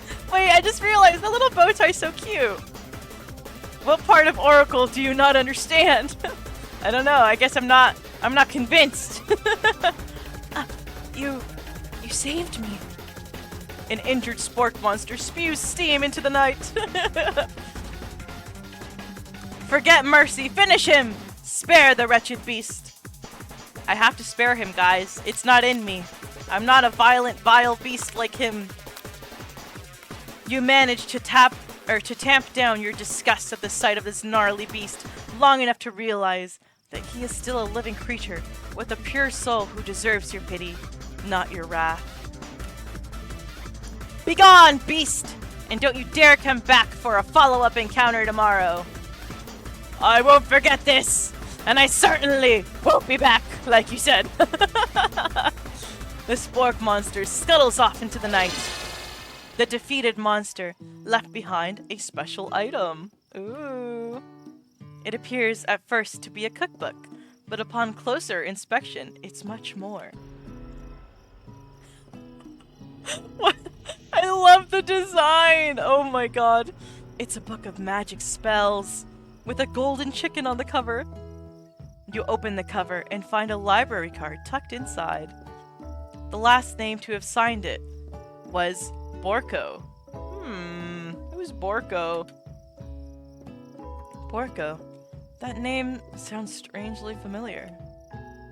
Your blood is pumping as you stand in the quiet of the night, holding the mysterious book in your hands. As you come down from your battle buzz, you realize that your final attack has left you completely depleted. The world around you begins to fade away. Without any energy, you keep your eyes open. Darkness overtakes you. Oh, the image of Colonel Sanders flashes before your eyes as you fall asleep. Wait! Is this my house or his house? He must have helped you get home. In your tired state, you don't know if you could have made it without him. What a guy! Bow chicka wow wow. Why, thank you, Colonel Sanders. Thank you for taking me home, Princess. Oh my god. Oh my god. You want to thank him, but you don't have the strength to utter a single word. You feel your covers being pulled over you as you're being tucked in tightly. He's tucking us into bed. Oh my goodness. I hope he notices my chicken poster. I'm sure he'll love it. Good night, my colonel. Oh my god! I called him my colonel. Oh my god. Sleepover with the colonel? Sus. A little sus. Oh my gosh. Yo, I got red Vans though. I'm more of a Converse gal, but I'll accept it. Vans are cool too. Alright, let's see how this progresses. In your dream, you're together with Colonel Sanders. For some reason, Sprinkles is also there. Instructing your love. Dreams are weird. Oh! Oh my god. Actually, hold on. Before I continue, I have a confession to make, guys. Last night, I had a dream that, Gandalf, you know, the great wizard from Lord of the Rings, I had a dream that Gandalf confessed his love for me. I don't even like Gandalf like that. I don't know why. But Gandalf confessed his love to me last night in my dreams. Even the dead dude was there. Yes! We might not know his name, but his memory will stick with us at least a little bit. Okay. Gandalf wanted to give you one ring! Hopefully it was a wedding ring. I'ma make myself a Maruchan in your honor, Colonel Wazzy. Excellent. Enjoy your soup. Alright. Let's go. We've got to see Colonel Sanders. Wait, there's little hearts on my window. Were those there last night? Or is that like a meter of how much Colonel Sanders likes me? I hope it is. That would be so cool if that's like the meter that shows how much Colonel likes you. Alright. You wake up on day 2 and attempt to process the wild visions you had. Were they memories or premonitions? And then there was that secret ingredient that Colonel Sanders went ahead and told you about. Or told you outright. Not much of a secret, huh? He just trusts me. I can't tell anybody. It's probably just because he already trusts you so much. Exactly! Sure, that makes sense. We'll go with that. You meet up with your bestie in front of the school. Before you can tell her about the encounter with the spork monster, she launches into a story of her own. Okay, I know this might sound a little strange, but I think I might be like Pop. Like him? Like? Wait, girl, what? I know, it sounds like I'm moving too fast, but there's something about him. I like him. Guys, Pop is a child. Miriam is quite obviously much older than Pop. This does not look good. This does not look good, Miriam. I do not support this. We got to talking after class, and he's actually totally a sweet guy. Not only that, but he's really smart. He told me all kinds of stories about Colonel Sanders. Did you know that Colonel Sanders enlisted in the army when he was only 3? Not only that, but he founded a special unit of super soldiers who all wear the same hats because he put a hat on one time and thought it looked cool. Actually, what if he only looked super young? That's still not a good look. Still not a good look. I'm pretty sure, didn't it say he was a kid? I don't know, man. I'm not liking this. But Colonel Sanders doesn't even wear a hat. He wears a ribbon tie.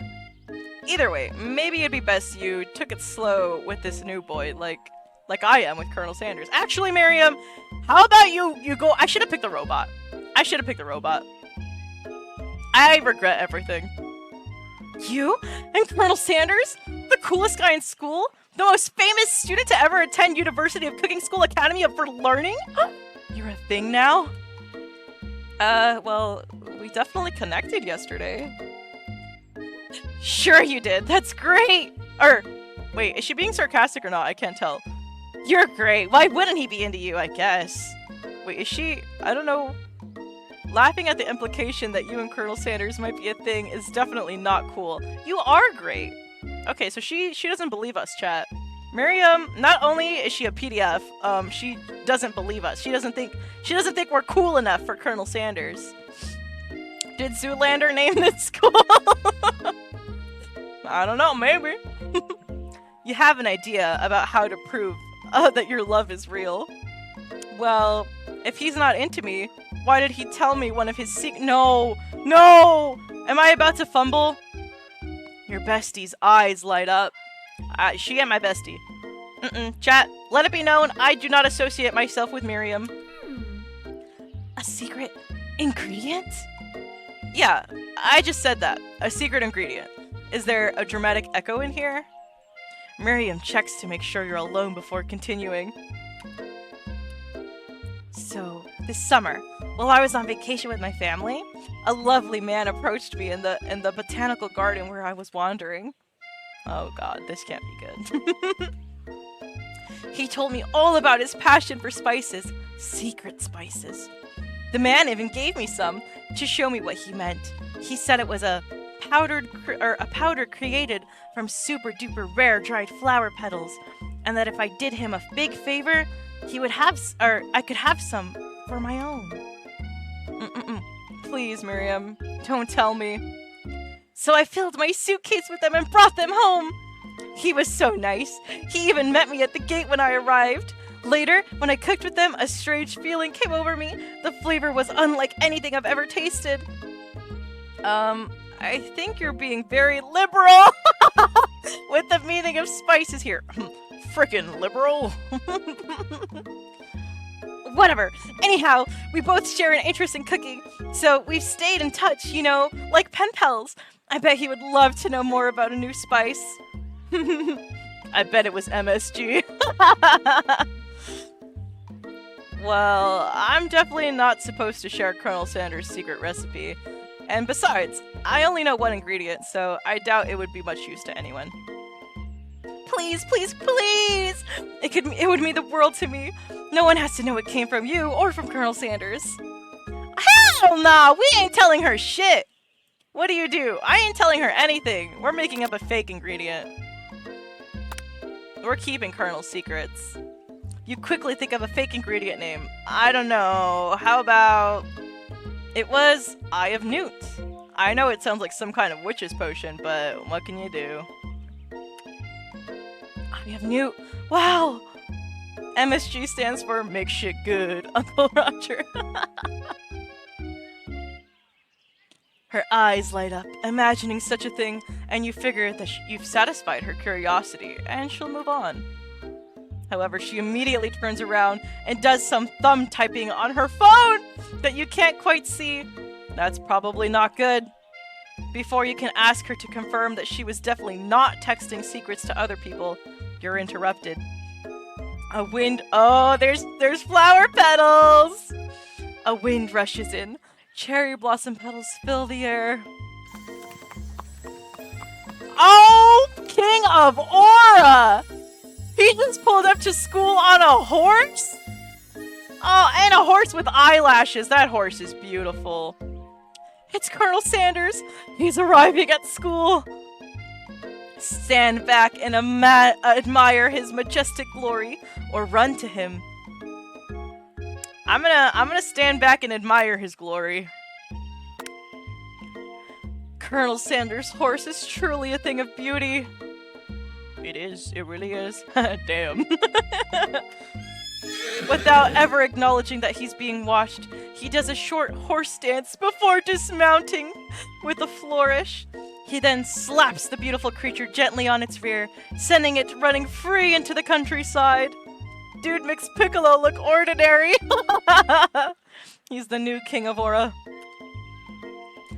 Oh my god. You are so struck by the sight of him that you lose the ability to speak coherently. Oh, I didn't realize anyone was watching. Don't worry, he knows his way home. You attempt to compliment Colonel Sanders, but words don't come out exactly right. Oh no, what am I gonna say? What a horseful beaut you have! I mean, what a horseful beaut you have! I mean, dang it! That's... Being a good friend, Miriam attempts to cover for you. Oh, W-Dog just gets really nervous around people they like. What? That's not helping! I mean, they got food poisoning and were up all night. It was gruesome. You should have seen it. Wait. How does she know that? So many ads. I'm sorry, nerd happening. I'm sorry. She gives you a wink and a smile, as if to say, situation handled. Can't blame a girl for trying. And with that, Colonel Sanders disappears into the school, leaving you and Miriam to follow. Wait, so how does she know about last night? Did I tell her? I have dementia. I already forgot. Who is this guy on the wall, by the way? Is he the actual, like, creator of KFC, or who is he? When you enter the classroom, you can see your two rivals, Ashley and Van Van, are doing something bad. By the way they're hiding, you know it must be really bad. Okay, and in order to compensate a tiny bit for ads, just a smidge, I will, drink some more coffee. Just a little bit.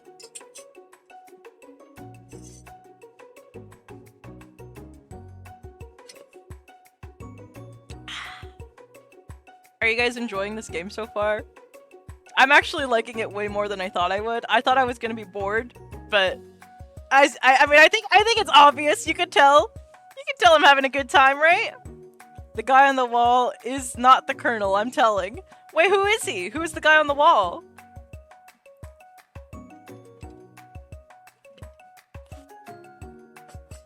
Alright. Oh! 5-stream streak! Celebrate! Thank you for the watched streak! Yippee! And welcome! Happy Valentine's Day! Alright. So, we'll give a quick little recap for anyone who's just tuning in. This is I Love You, Colonel Sanders, Finger Licking Good dating simulator. Our goal is to date Colonel Sanders. So far, it's been going pretty good. I've been smooth talking him, and he seems to be at least somewhat interested in me. He walked me home the other day after fighting a monster together, and I was like too weak, and he like took me into my apartment and tucked me in. Shit was kind of cute. All right, and now it's day 2, and we are entering the school. This is literally my most favorite game I have watched. Is it actually? Ooh, yeah. So we're trying to swoon Mr. Colonel himself. Let's see if we can win him over. All right, let's continue. Like counterfeiting recipes. Wait, like counterfeiting recipes bad. Experimenting with restricted ingredients bad. Summoning a demon bad. What could they be doing? You try and get a peek over Van's hulking shoulder. Girl, her skirt is literally just like underwear. Look how short that is. Jesus, how is that allowed in this school? Okay, but he sees you coming. Whoa there, little one. I'm not sure you're ready to handle this. I am okay with it. Alright. Ugh. Why don't you, like, make like a bee and mind your wax, honey? Ooh, she called me honey. Alright, tell them to stop acting immature or act like you're not interested in them, but really try and get a closer look. I'm gonna tell them to stop being immature, because they are being immature. This is basically college, and they are acting like they're in middle school. You immediately dress the rivals down. Rivals? For their immature behavior. Culinary school is to be respected. This kind of nonsense is a waste of everybody's time. Now you've upset them. Oh no. Oh, and you're the emperor of cooking, aren't you? You make the rules? I'm sure you'd know a good... I'm sure... Sorry. I'm bad at reading. I'm not sure you'd know a good meal if it ain't you!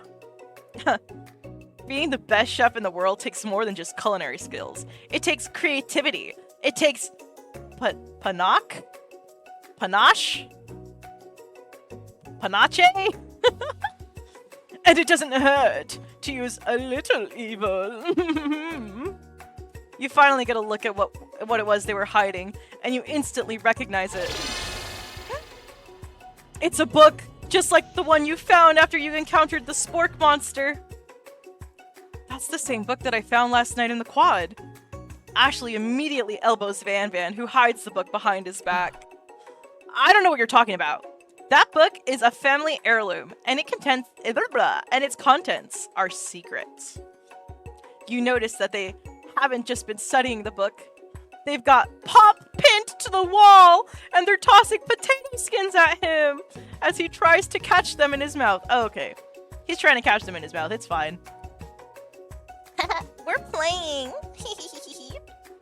Before you can dig in any further, you're interrupted by the arrival of more students. It's almost time for class. Guys, where's our boyfriend?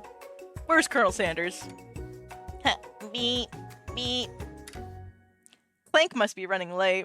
He's in such a hurry that he rolls over Van's meaty foot. Hey, watch it, you bucket of bolts. You watch how you talk to him. He didn't...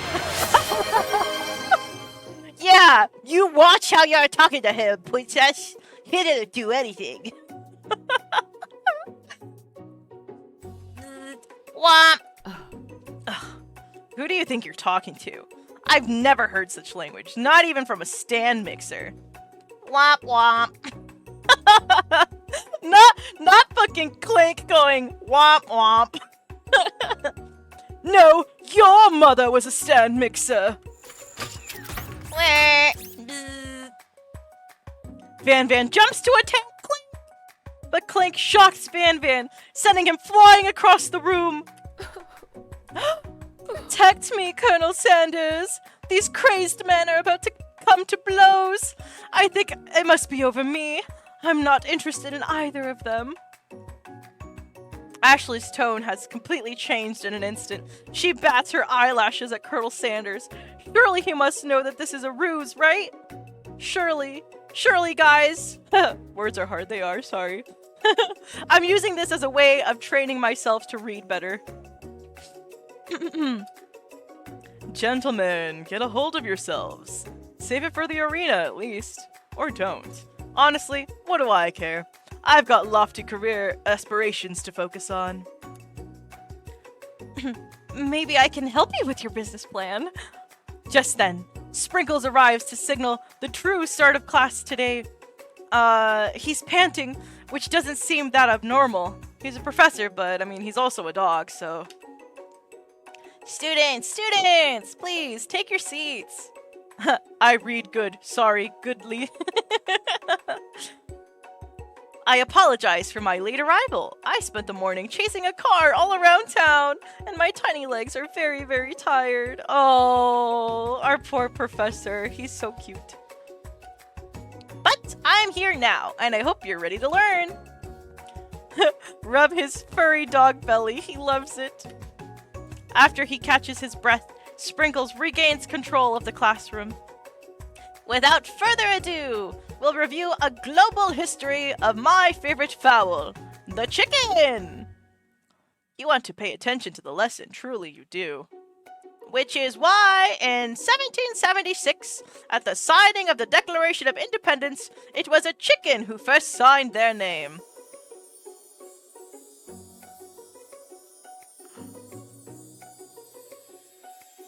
Bruh. But you can't help but daydream about Colonel Sanders, and you miss most of the important parts. When you come to it, Sprinkles is holding a tray of food in front of you. Well, W-Dog? Naturally, this appears to you to be a sample platter. Which item do you want to sample? A glass of water, a shimmering pepper, or a dog biscuit? I'm not a dog. What do we think, guys? Should we drink some water or try the shimmering pepper? Any thoughts? Any concerns? Pepper? Question mark? Why question mark? Why question mark? I can go with pepper. I'm down to go with pepper. Alright. A brightly colored pepper stands out from the other items. Biscuit! We're not doing biscuit! It was a dog biscuit! We're not a dog! A brightly colored pepper stands out from the other items. It sparkles in a most eye-catching way. So naturally, you reach out, grab it, and eat it right away. Why is his face disappointed? However, your body is not prepared for the heat! The pepper has triggered an intense spice hallucination. It feels like forever as you trip through the universe. Bro just gave us drugs. My friend. Ooh. This guy again. Death counter may hit 1 now. Wait! Where did we just die?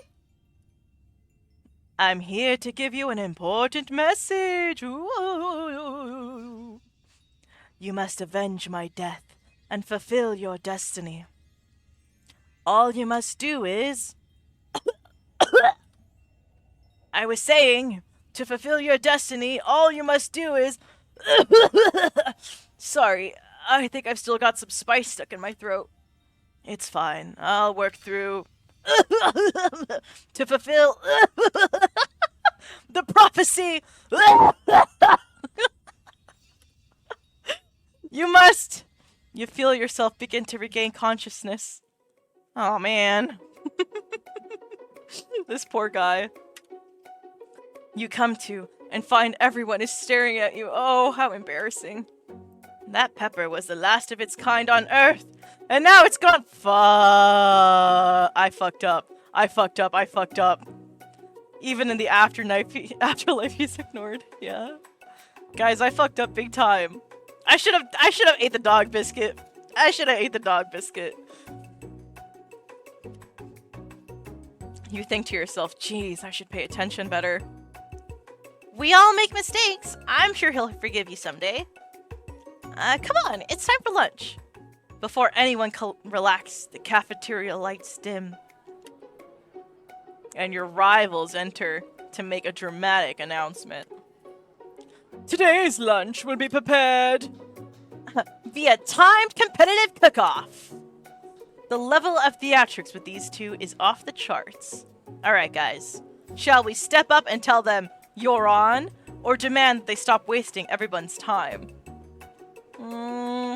A cook-off kind of sounds fun, right? Maybe we can team up with Colonel Sanders too. Bring it on! Alright! Cook-off it is then! A bit of lunchtime competition, eh? Count me in. If I have to wipe the tables with you fools before I set my lunch down on it, then so be it. I'm not the fool. You're the fool. Fool! Good one, Van. No! No! Why is he cheering on Van Van? Good one, Van Van. I like your grumption, Grumption? Gumption? I don't know what a gumption is, but Colonel Sanders likes that I have it, so we're okay with that. Oh no! I'll be watching your performance.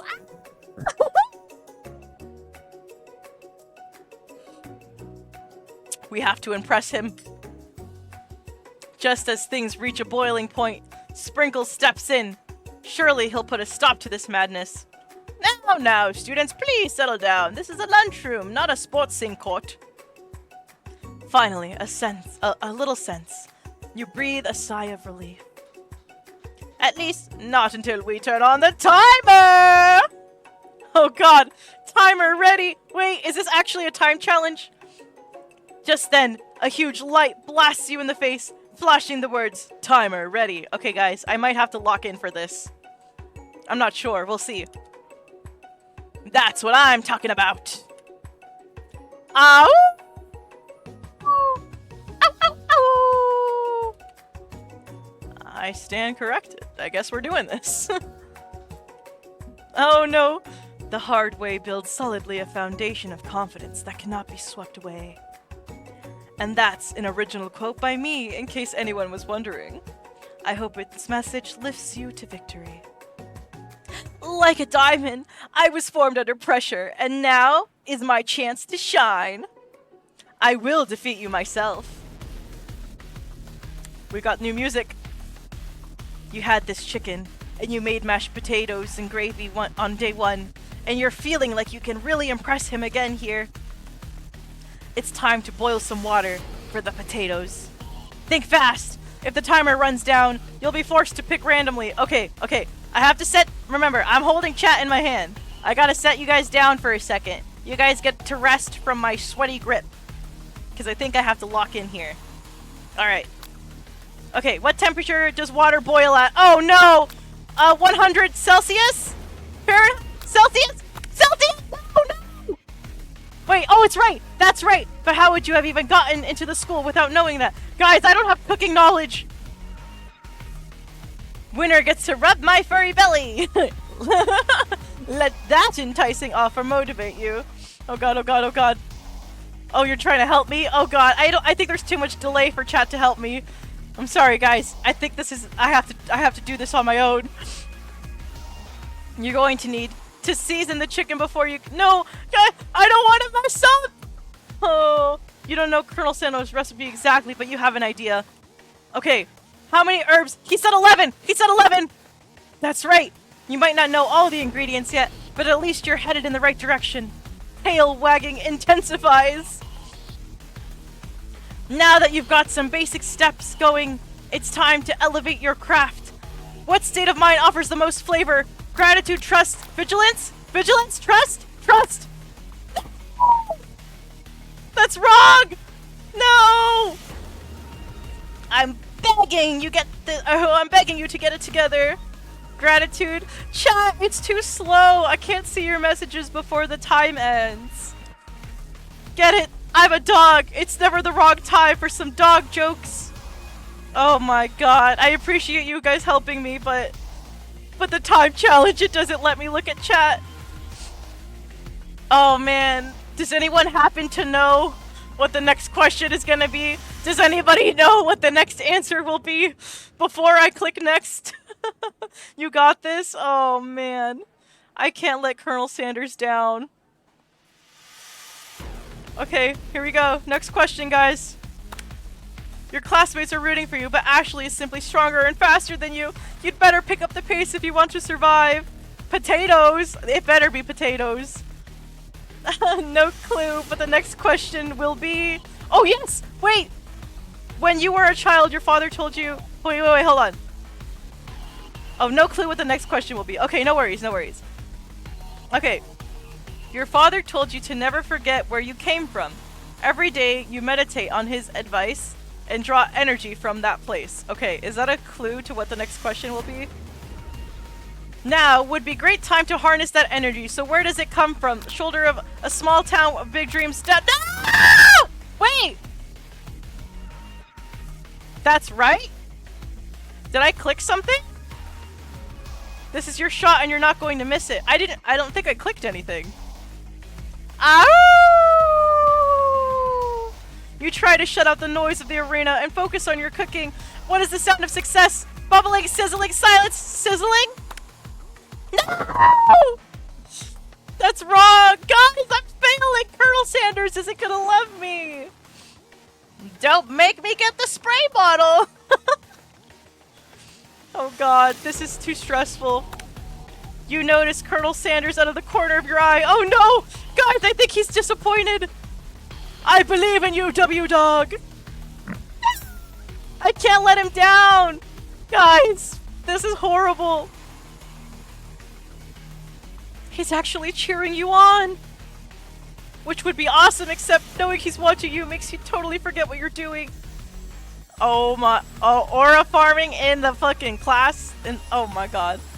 Now, all you can think about is Colonel Sanders. How many spoonfuls of gravy? Traditional Victorian bath?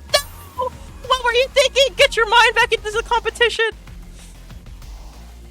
Grrr! You're stranded on a deserted island with only one desert cookbook. Which do you take? What a hunk. I'm failing this test. Oh my god. I know, right? You know what? Shouldn't you be focused on the challenge? You're falling behind. Sorry, I forgot the question. You Colonel Sanders. No! What does it have to do with crafting spectacular? I couldn't even read. Woof woof. You're really struggling to keep up. At the next station over, Ashley has already begun plating elements for her dish. It's colorful and complex. To make up time, you toss your biscuit dough into a stand mixer. As you do, the crowd gasps. Ugh, yikes. I know you love nothing more than seeing a fellow appliance utilized in a kitchen battle, but sometimes I mean sacrificing the personal touch. You might not have any hands, but W-Dog does, and a good chef needs to be touching the dough to know when it's properly mixed. Guys, I keep fumbling over and over. There's an easy way and a hard way. You don't get far by going the easy way. No! He's side-eyeing me! When you hear everyone talking, you realize how serious your error was. You immediately shove your hand into the mixer to rescue the dough before it's overmixed. W-Dog, no! But you're not fast enough, and your hand gets stuck. It's immediately crushed by the quickly spinning beater. There is no way you'll be able to use that hand for the rest of the match. Colonel Sanders shakes his head in shame. No! Oh, what you often find is that the easy way could turn out much, much more difficult. Everyone, stop what you're doing right now! This battle is over. It can't be! I was so close to finishing my dish! Sweetheart, look at your hand. You simply can't go on. Aw, that's too bad. And here I am with a completed dish ready to serve. Surely that makes me the winner by default. No, it wouldn't be fair to compare the two on account of W-Dog's injury. You see Sprinkles begin to lick his doggy chops as he- wait, his doggy chops? What are his doggy chops? As he locks onto the dish. But I suppose you should at least tell us what you prepared. Alright, let me look at chat. What's been going on? just like in the game. Oh no. Okay, so in my defense, I think that was set up for us to fumble, right? So there might still be hope. Colonel might still be into us. We'll find out. Alright. Well, because I'm the sweetest, I skipped straight to dessert. Wait, that actually looks so cute. Under the white chocolate dome, you'll find a wide array of delights, taking you on a journey of flavor that tastes good and tells a story of excellence. I was going to ask W-Dog to do the honor, but since you're injured, I'm afraid that pouring this creamer of delicate hot chocolate sauce might be too difficult. Aww. Good night, nerd happening. It's okay. If you really wanted to see the ending, I will have a VOD up. But thank you so much for being the Oracle and for tuning in. And again, happy Valentine's Day. I hope you have a good night. Alright, so who's gonna pour this hot chocolate in? No! Colonel Sanders, if you wouldn't mind lending me your strong, steady hand. Colonel Sanders pours the hot chocolate sauce on top of the dome, causing it to melt away, revealing the ingredients hidden within. That will be $50 for my Oracle services.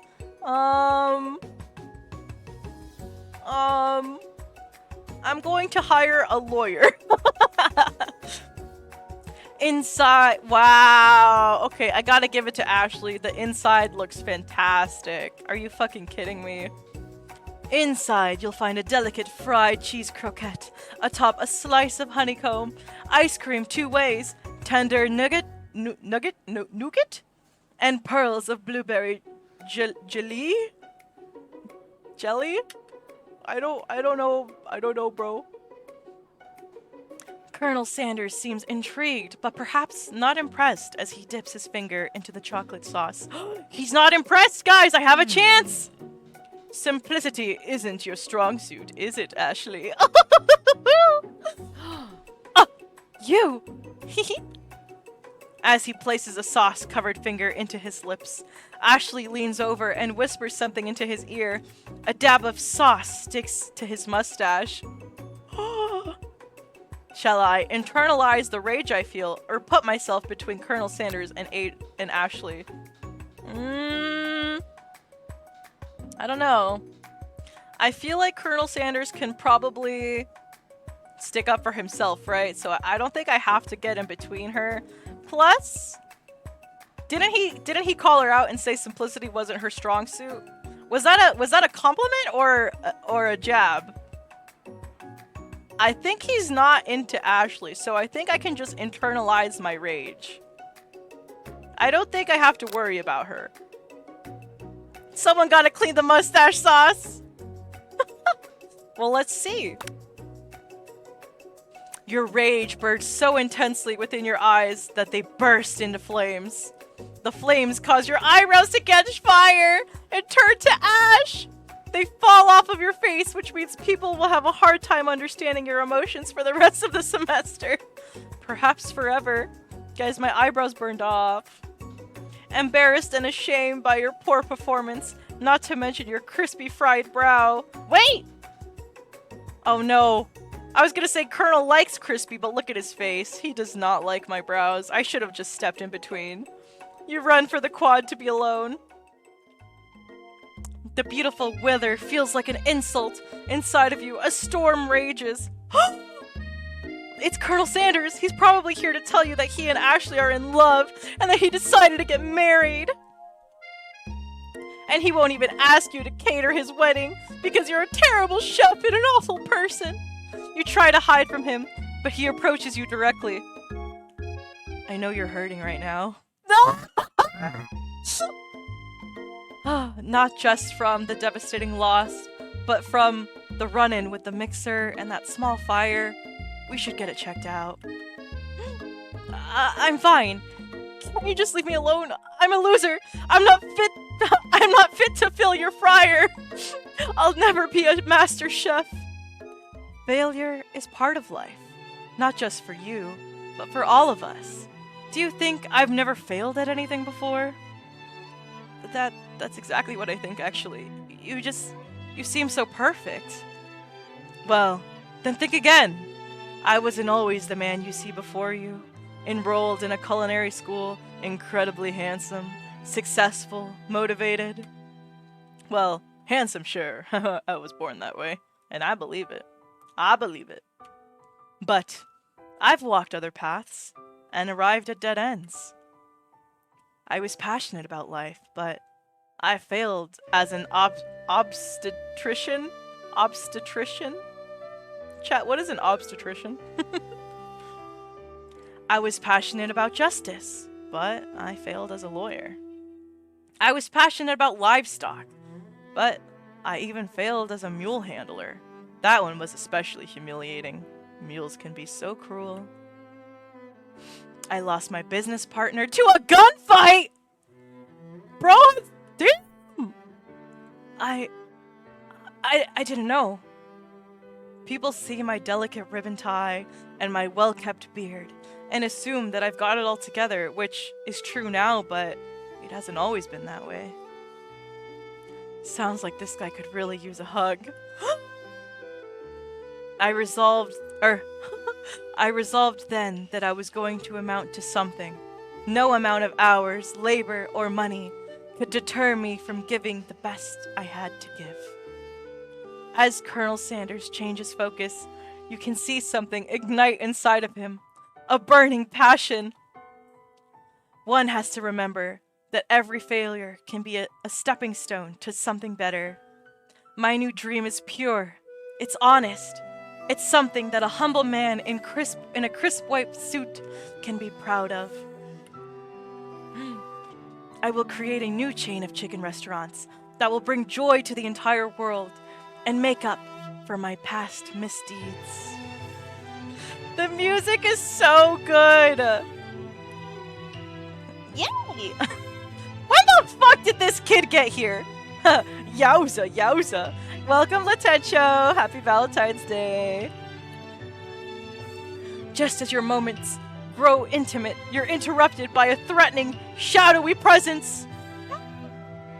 Battle scarred from the night before, you prepare for the worst. It's the Spork Monster! He's back! Borko? It is I! I know I said I wouldn't be back, and after the whole fight to the death thing, maybe you don't really want to see me anymore, but fuck. I just wanted to say that I was wrong to attack you, and I apologize.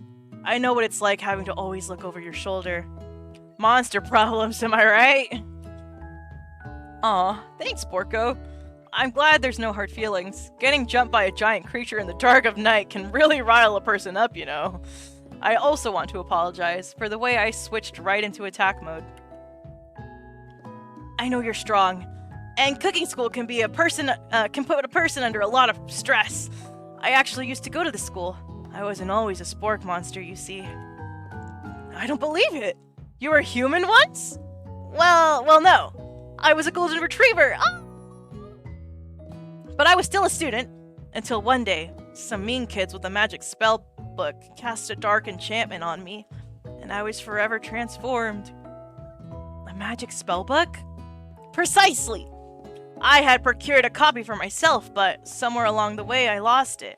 If you find such a book, I beg of you, respect it. You're a powerful chef. I shouldn't rely on such dark and evil magic. What the fuck? On a dog? Or what the hell? Yeah, that was cruel. My professor's a dog as well. Just so you know. What did I say? No, you should be protecting the innocent from those who can cheat through sorcery and guile? I don't know. If you need me, don't fear. I will be there. It sounds like there are some bad cooks in the kitchen of life. W-Dog. Together, I am sure we can defeat them. Come back to my hideaway and we can discuss! Oh my god, he's inviting me to his hideaway! A personal invite! You can't imagine what Colonel Sanders' home must be like, but it sounds like you're about to find out. You're fucking kidding me. Stepping inside Sanders' home, surrounded by his things, you start to feel a special bond with him. Hey, yo! It looks like you live such an exciting life, Colonel Sanders.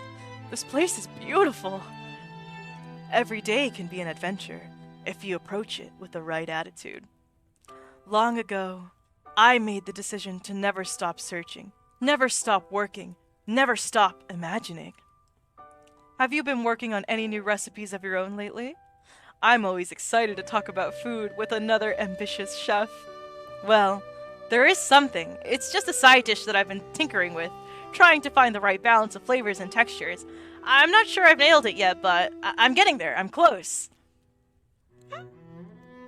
Colonel Sanders' eyes perk up as he starts to wonder what dish you might be describing. I mean, it's meant to pair with something spicy. Or something crispy? Maybe both, perhaps. Now you've got him right where you want him.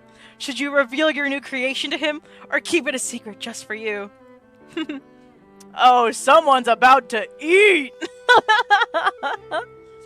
I have to reveal it, guys. He told me his secret recipe earlier. I can't keep a secret from him.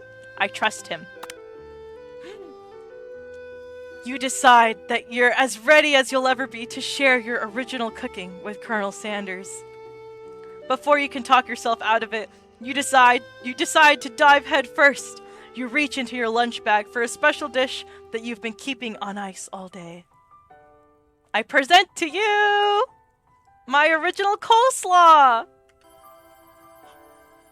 Bro, we're getting flashbanged by coleslaw right now. The shredded cabbage dish glistens in the light of Colonel Sanders' Lux hideaway. Gotta show him, yes! We gotta show Colonel Sanders!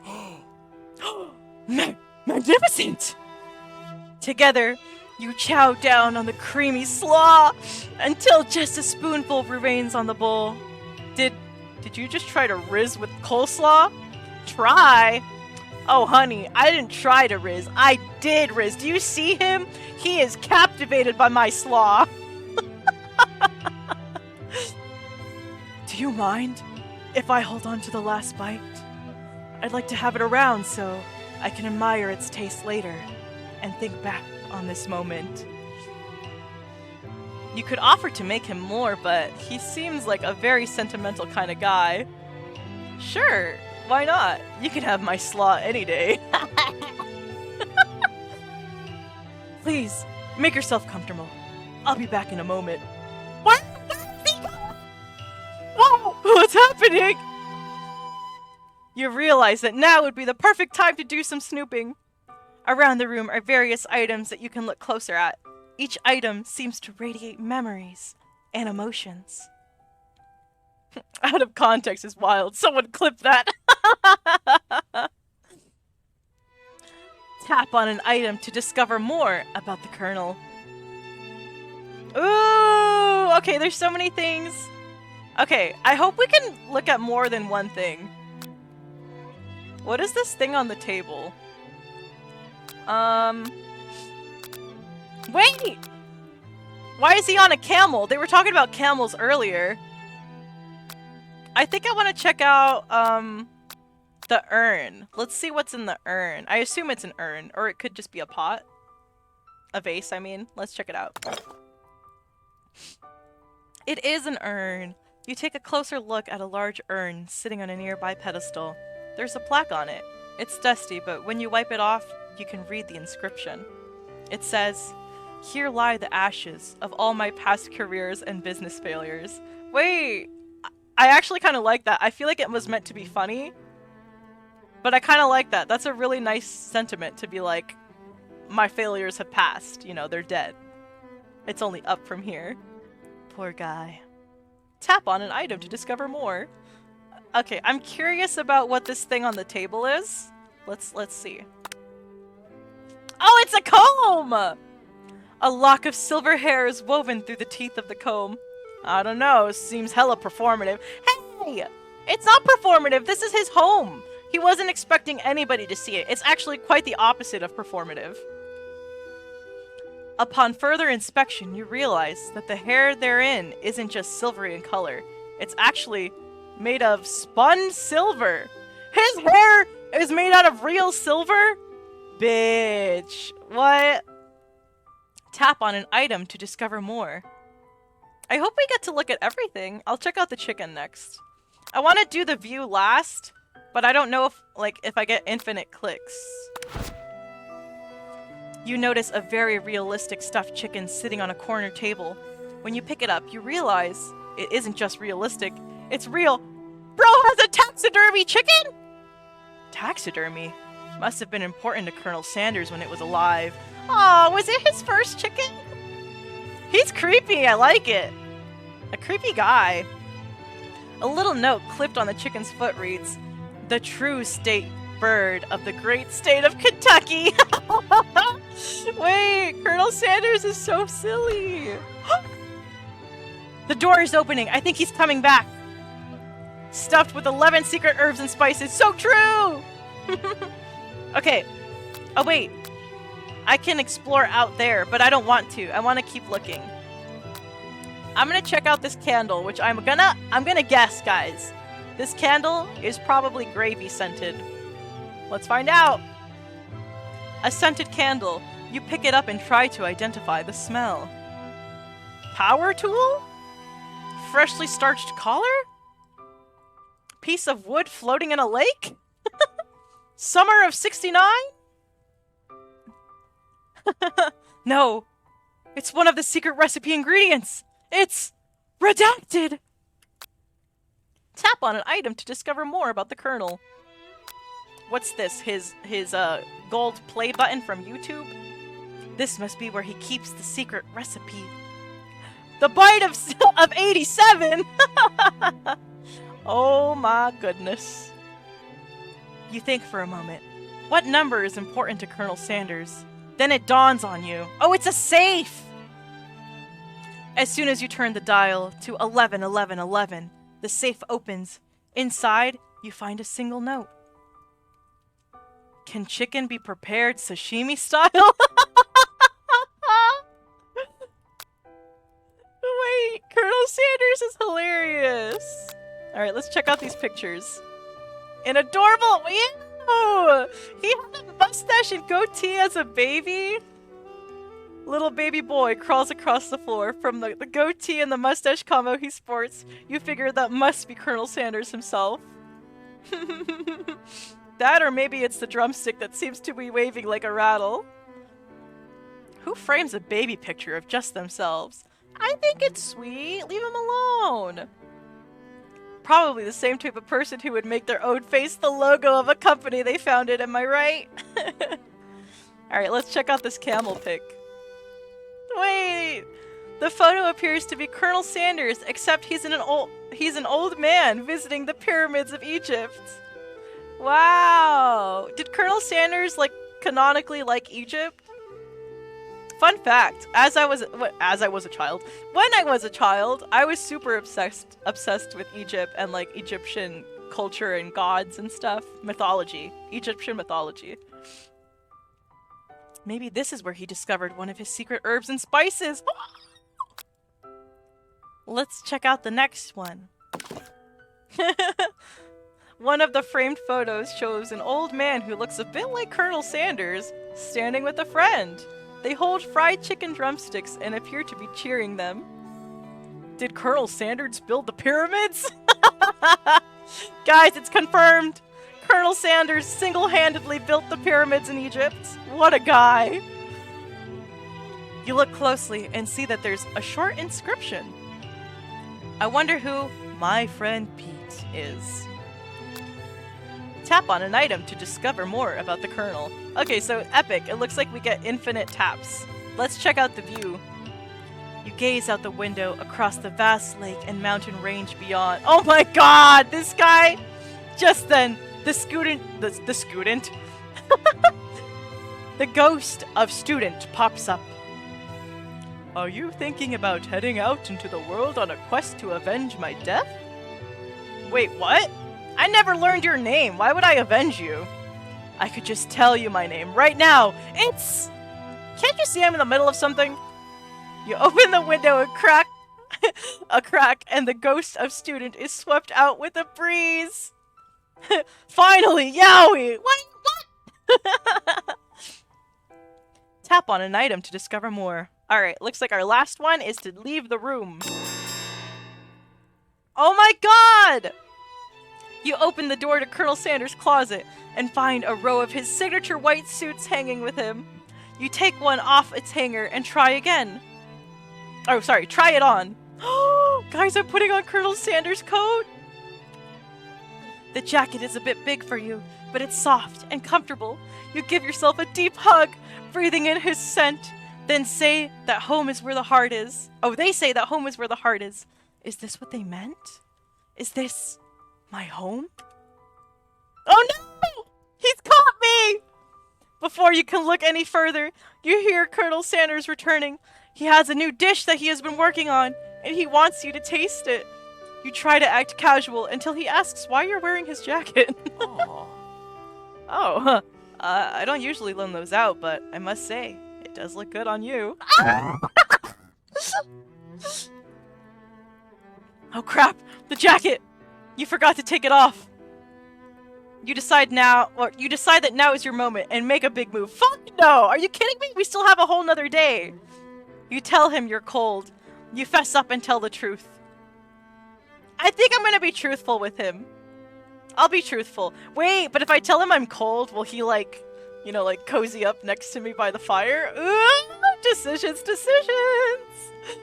Okay. I'll just tell him the truth though. I think a good relationship should be based off of truth.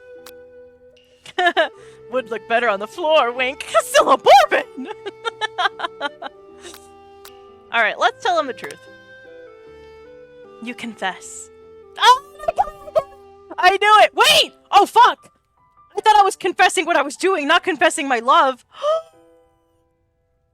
That is not what I was trying to do. But he had hearts, so this might be okay. Fuck, that's not what I wanted. That's not what I wanted. I think I've developed feelings for you, Colonel. What? I might be developing feelings for you too, but I'm concerned. I can't let anything get in the way of my dreams. No! Overwhelmed, you take off the jacket and run for the door. But the thought of leaving Colonel in the midst of such an emotional breakthrough gives you a pause. You stop yourself. Colonel, yes, W-Dog. Wait! Why does my game keep closing? Or minimizing, sorry, not closing. Hold on, 1 second, Chatteroni. There we go. Okay. Yes, W-Dog. I honestly think this may be the beginning of something wonderful. Why, thank you, Princess. I honestly think this is the beginning of something wonderful. I think you're right. We should take things slow. He thinks I'm right! Wait! He likes me! You talk late into the night and drift into a slumber. Am I falling asleep in his home? Oh my god.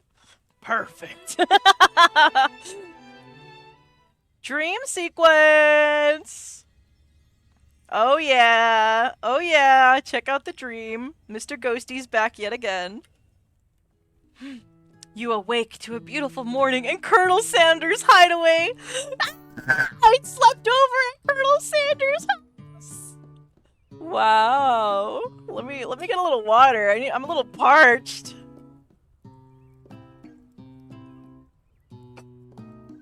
All right. Oh my goodness. Did you make the right decision on how to respond to Colonel Sanders? Only time will truly tell. Today is a day that could change the rest of your life. You think about the new secret ingredient you just learned about. Redacted. Wait, if I click on it, will it tell me what it is? No. No, it will not. In some jurisdictions, redacted isn't even legal. Bro is poisoning us. But if the recipe is a secret, how will they know? Did they just confess that they're putting illegal ingredients into KFC? Your thoughts are interrupted when Colonel Sanders emerges into the room. He's holding a gorgeously plated breakfast, and your mouth waters at the sight of it. Bro just made us breakfast in bed in his own home. Oh my, his own fucking lakeside home, may I add. Oh my fucking god. Here's a simple breakfast I just whipped up. Oh my god, bro. It's meticulous. You taste Colonel Sanders' food, and it takes you on a journey. When you return, he's waiting to ask you an important question. Oh my god. Chat, what is he gonna ask me? So, would you say that...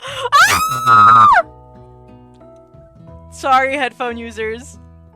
Would you say that we're the perfect match? Oh my god. How presumptuous! My cuisine and your taste buds, that is. Oh my god. Okay, I saw the word peg and I got very concerned. Oh my god. Oh my god. Such confidence, such grace. I'm gonna flatter him. If that was a different option, you know, we might have chosen that, but we're going with flattery. You know, I think we might make a great team.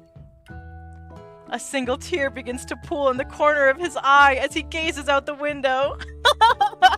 Oh, hello, Birdie!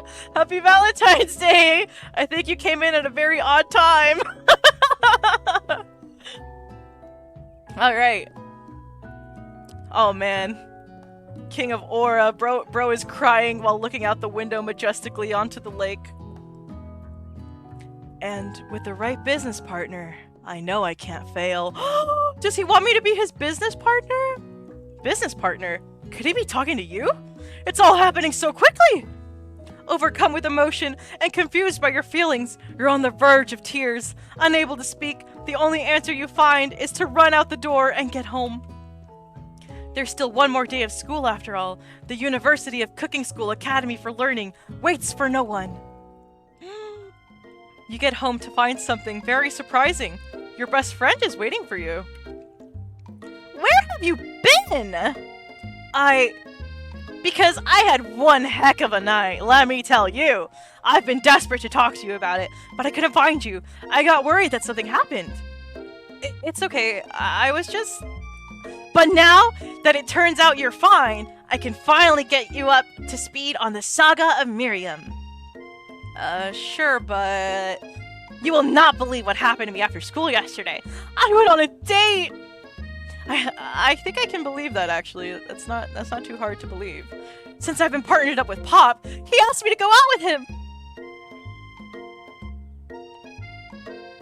For those of you who weren't here earlier, Pop is a literal child. An actual child. Like 2 feet tall child. Oh my god. Of course I told him, you'd better harness those wild horses, young man. I'm not that kind of girl. Oh god indeed. She is a PDF. But he was just interested in spending some one-on-one time together and getting to know me, so yeah, sure. I can get to know the little guy. Quite literally little guy, my guys. Not just like a I'm just a little guy kind of little guy. He's quite literally a little guy. Okay. Long story short, he took me to his favorite shush house, but things quickly spiraled out of control. Did she just say shush house? As if that's a thing people just say? What is that? What is she referring to? And now, I'm not really sure where we stand. You don't give Miriam time to tell you the whole story. However, bottling up the details of your own night is just too much to bear. And I, Miriam, went on a date too. Mind you, not with a child. I went back to Colonel Sanders' house and spent the night with him. Am I gonna be on the list for watching this stream? Am I gonna be on the list for streaming this stream? You what?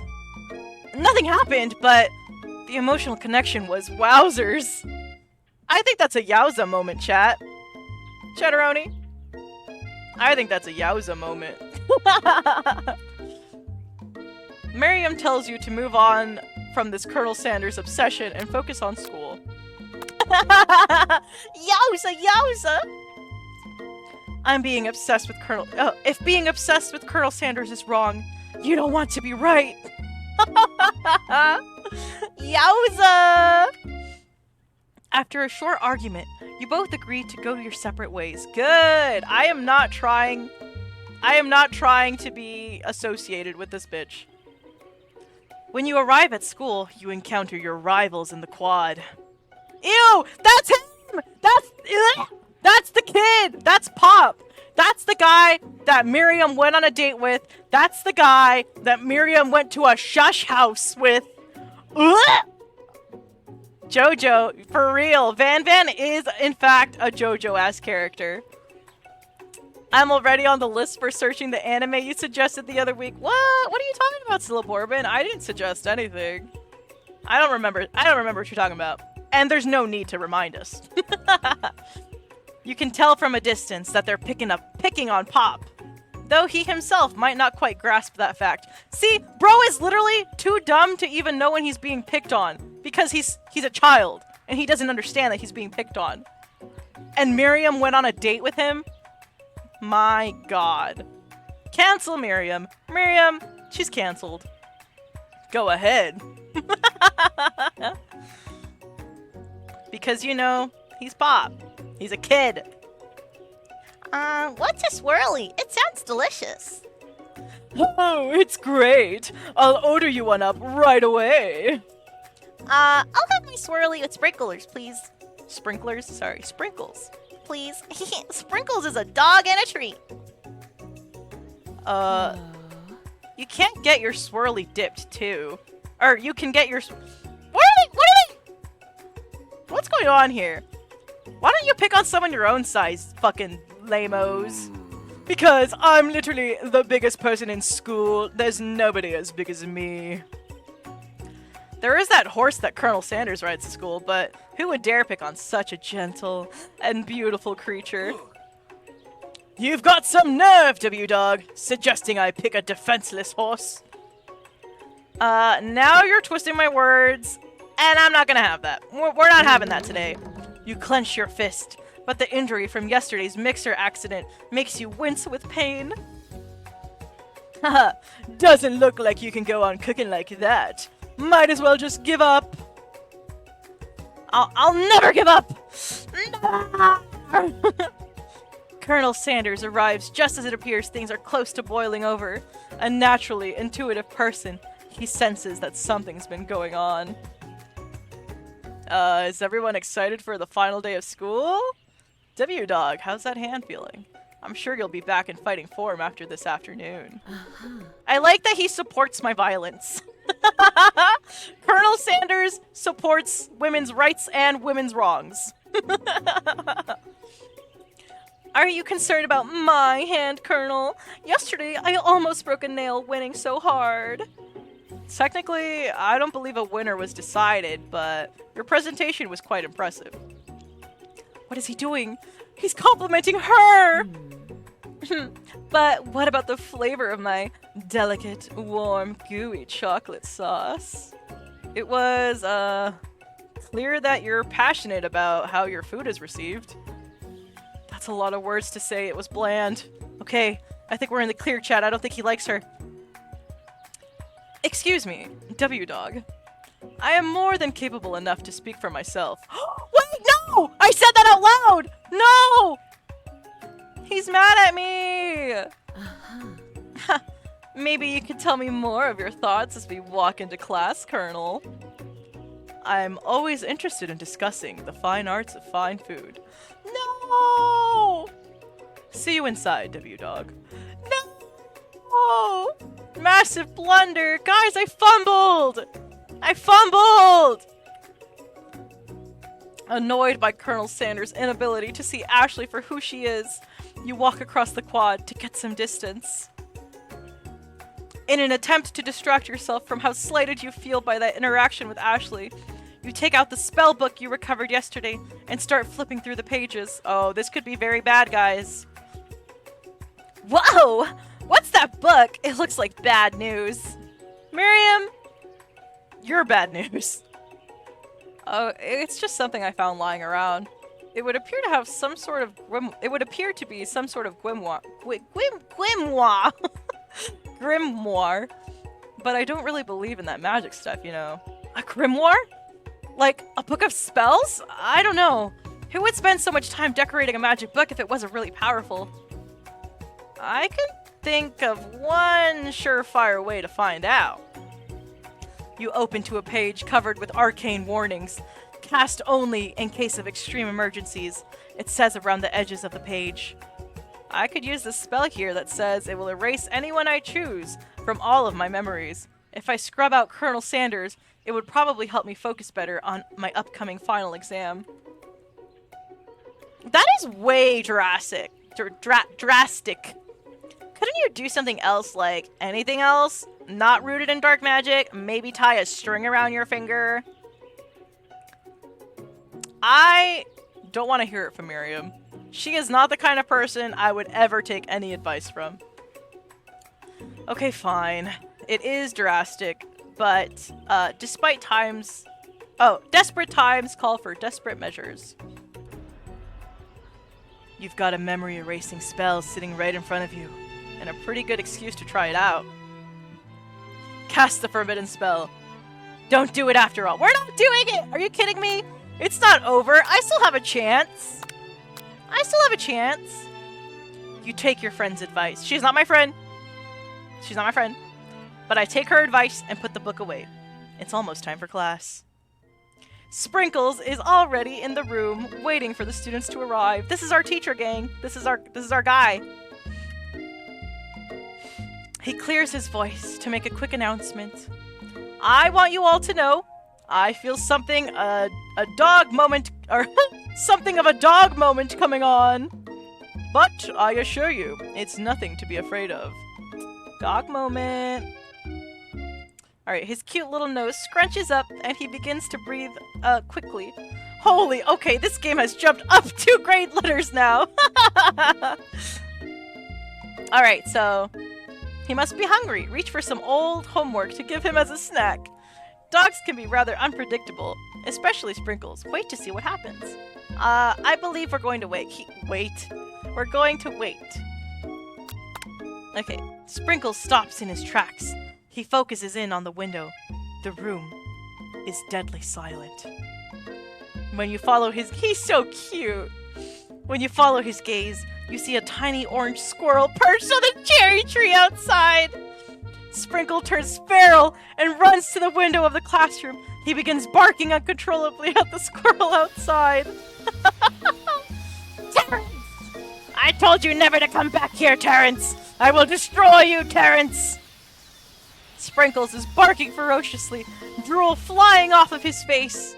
The squirrel looks over, but he doesn't say anything back. You wonder, is that even a talking squirrel? Who named him Terrence? Is this all in his head? You'd better not show your chubby cheeks around here ever again! After Sprinkles is satisfied that his presence has been felt by not only Terrence, but any other squirrel in hearing distance, he returns to his professional tone. Ahem.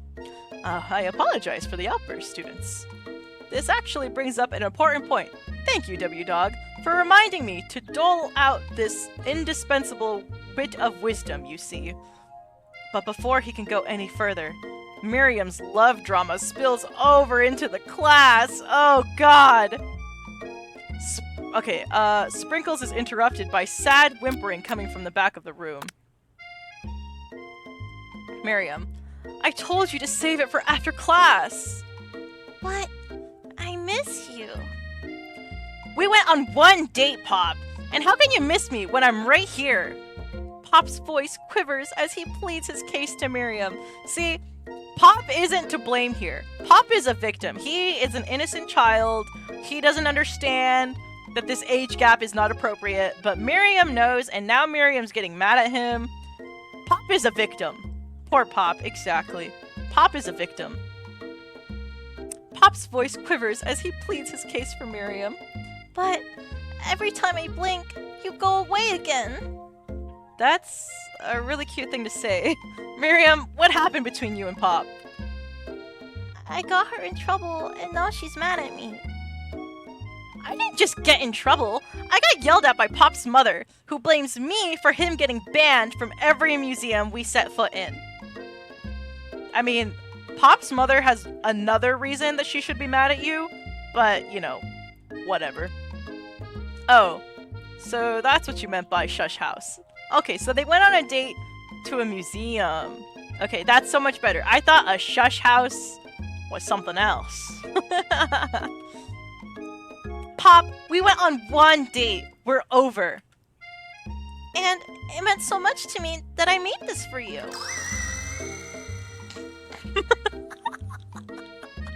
It's cute. It's cute. Is that an egg inside? Oh god, an egg inside of Jell-O with whipped cream, sprinkles, pretzel sticks. The thought is cute. Too hurt to go on arguing, Pop leaves his creation behind and runs out of the room. Nothing like loud public breakup to cast a pal over the final day of school. Well, that was unfortunate. Or actually, fortunate, because Miriam should be in jail. But we mustn't be distracted from what lies ahead. The final competition showdown challenge exam, TM. I'm still working on the title, but I think you get it. Test time approaches! See you all in the arena! But before you can think about your upcoming competition, there's a very beautiful soul nearby in need of a pep talk. Oh, come on! She is not a beautiful soul. Hey, Miriam. Are you okay? Okay! I'm so mad I could smash a tiny mug, spilling several droplets of hot cocoa all over the floor. How could he embarrass me in class like that, in front of everyone? Her tiny cocoa is a delicious treasure, so you know that this breakup is no joke. Even if the source of her frustration is such a silly boy. A boy! A child! Not a man! I will not let this stand. I know that you know this, but I'm just gonna say it out loud. You don't need anybody. You're an independent woman who don't need no mans. Or boys. Me and you, we're gonna cruise through the final test and hit the carpool lane to Success City. Miriam brightens up, imagining the wind rushing through her short bangs, but she hesitates to embrace the feeling all the way. You're not going to saddle up on Colonel Sanders' stallion and ride off into the sunset without me. Actually, that's exactly what I'm gonna do. No, why did I tell her that? Of course not. Well, maybe sorta, but I'm sure that there's a pony out there with your name on it, and a ranch big enough for the both of us, or whoever else we want to bring along. If it's not Pop or Clank or anyone else you meet today, tomorrow, or this whole year, so what? You're a special person who shouldn't settle for the first someone to show a little interest anyhow, especially not children. Miriam gives you a big hug and wipes tears from her cheeks. I should really review my menu for today. I'm going to make a very special soup. Big fan of soup. And I bet the Professor Dog is gonna love it up! While you were pep-talking Miriam, you completely missed lunch. But that's okay, because you had a better idea of how to spend the time before your exam. You've decided to head to the arena early to practice a dish. This is it. The location of your final challenge. A test of will. A test of courage. A test of talent. And a chance to beat the pants off of Van Van, the supposed man-man, and his eviler counterpart, Ashley. As planned, you begin to run through a quick test of a recipe you've been working on, W Dog's famous chicken pot pie. After practicing for months, making this dish comes second nature to you, and you're able to quickly get a fresh pot pie in the oven. But as soon as you do... Oh my god! Your cram session is interrupted by the most majestic man on campus, Colonel Sanders. W Dog, what are you doing here? There's still time before the final exam, you know. Oh, you know, just taking it all in. I'm really big into visualizing success and all. I'm looking at my station and picturing victory. The pot pie has begun to bake, and the smell is slowly filling the space around you. Warmth, love, and so on. Visualizing, huh? That's not too bad. I was hoping you were here cooking something delicious. You'd usually happily share your food with anyone who's hungry, but the last time you let Colonel Sandals get in your head, it cost you a cook-off. You decide that it's time to put your cooking above your romantic desires, but that decision gets hard to stick to when the oven timer goes off behind you. I can either ignore it, like there has been no sound at all, or fess up about your practice dish. I believe in telling the truth! I will fess up about my practice dish. And he likes it! Okay, you got me. I'm doing a little bit more than visualizing. I know. My nose can smell a pot pie from 400 yards. I know what you were up to, W-Dog. That's an oddly specific distance, but you'd expect nothing less from such an oddly specific man. Notice how it's a man, not a boy. You knew it was a pot pie just from the smell? Not just a pot pie, but a chicken pot pie with an all-butter crust. And my nose is telling me something else. Oh no! Is it burning? No! I can smell that it was made with the heaping help of TLC. But it's probably starting burning it'll probably start burning any second if you don't pull it out. Why he talk about pulling out? The moment of truth. Wow! I made that! That was all me! It's the best pot pie I've ever tasted! I've always loved country cooking and could eat this all day. There's no time left. The final showdown is about to begin. Sprinkle lays down the ground rules. There are no rules, that is, except to cook with everything you've got. You step up for the cook-off of a lifetime.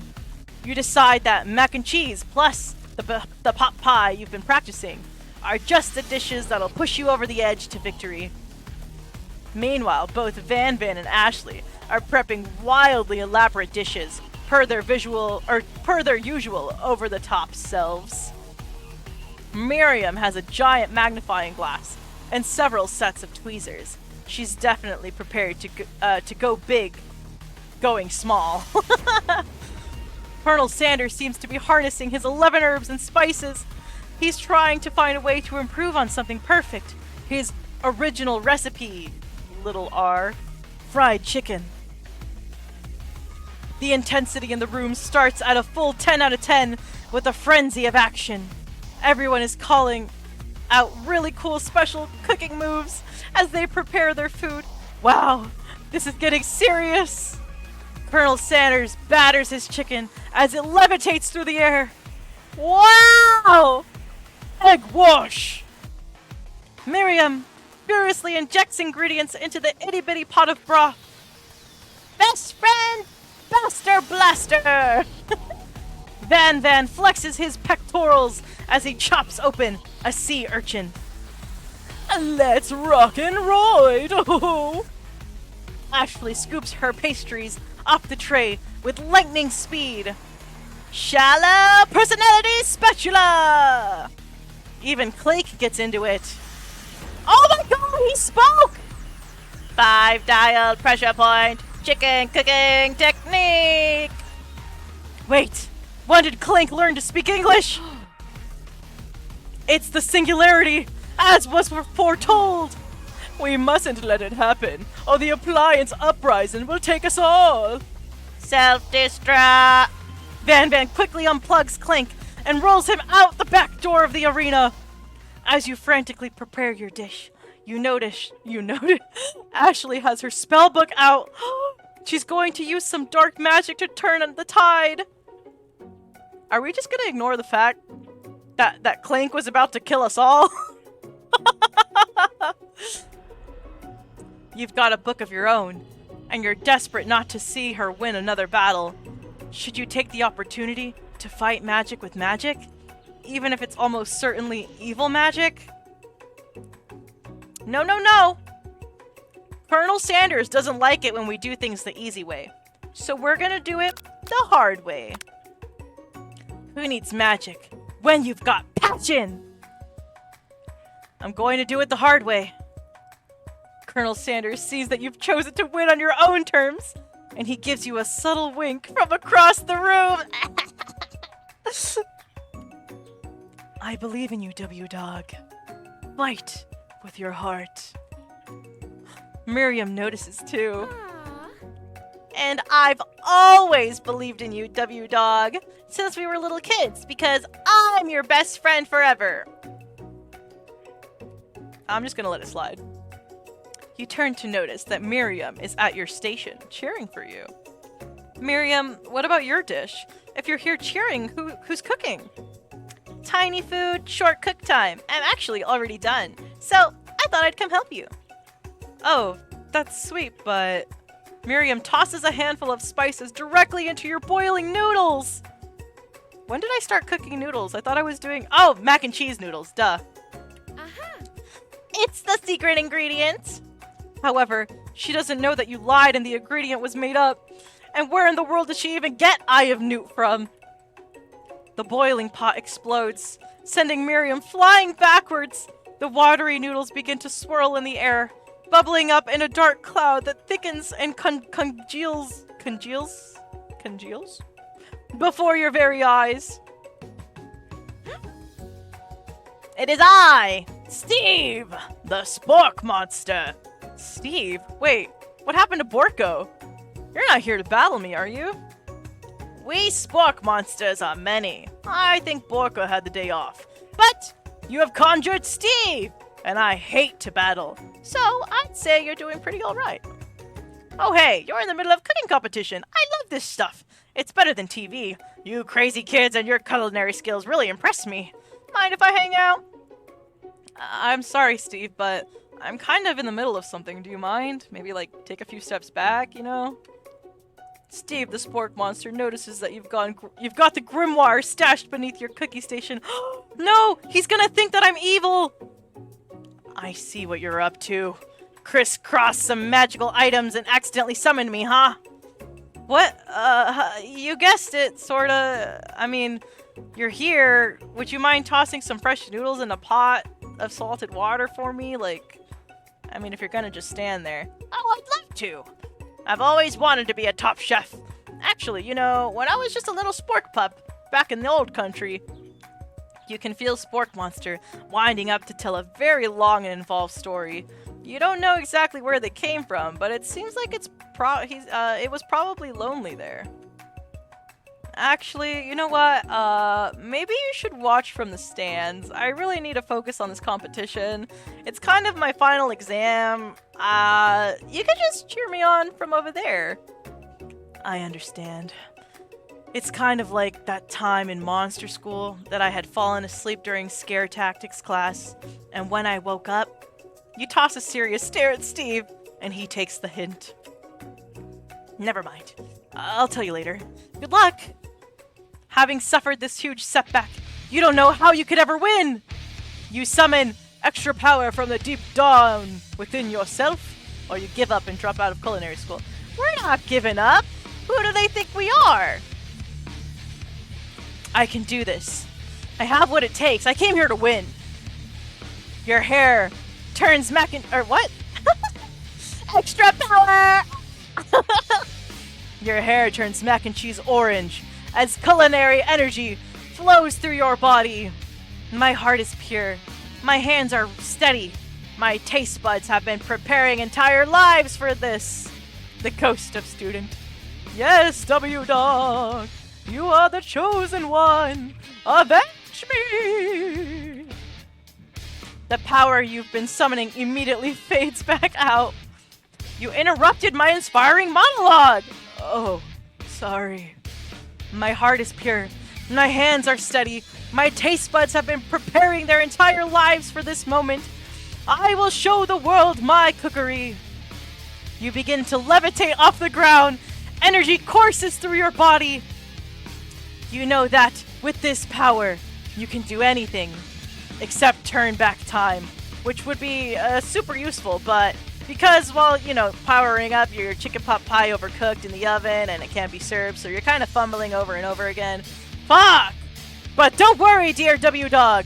You may have suffered some setbacks, but all is not lost. Impressed with your fortitude, Colonel Sanders decides that you have earned his support! Let's go! I've been watching you today, and I must say, I'm truly impressed. You've been thinking on your feet and rolling with the punches. He steps up to your station and stands right beside you. I'm here to help. All you've managed to make is mac and cheese, and time is almost up, so you're going to need it. But Colonel Sanders, what about the test? What will happen to you? What about the rules? Following the rules has never really been my thing. I follow my heart. What a guy! Colonel Sanders unfolds a delicate white towel to reveal the most delicious fried chicken tenders you've ever laid eyes on. And besides, sometimes unexpected combinations can have surprising effects that surpass their original efforts. Are you suggesting if we combine forces, we can form the perfect food union? Time's up, students! With time expired, it's the moment everyone has been waiting for. You must now prepare to present your dishes. A handful of students stand tall, but the class seems incomplete. It seems we're missing some students. Pop? Clank? From off-screen, you hear a pure and innocent giggle that can only come from one student. I'm flying! It sounds like it's coming from the broom closet over there. Miriam, would you mind? Inside the closet, you see Pop, hanging on a broom hook by the elastic of his underpants. Oh, bro just got a maximum wedgie. Pop, get down from there right now! Let me guess, did Van do something, or have something to do with this? When someone asks for a wedgie, who am I to refuse?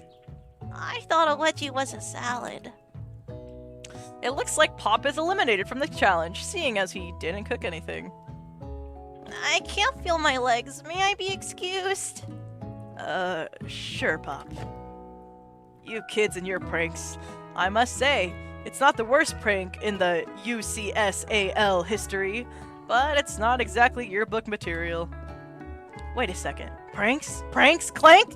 Where did that pressure cooker roll off to? I feel like that's an insult. You can't just call him a pressure cooker. You wait to hear a signature whir, beep, or other onomatopoeia, but there's none. Somehow he must have gotten unplugged, I guess. We'll have to figure that out later. That leaves only 4 remaining students. Please, collect your final projects. Yes, it has been a long semester. Wow, 3 whole long days, guys. But after days of hard work, the time has come for me to eat. Miriam, please step forward.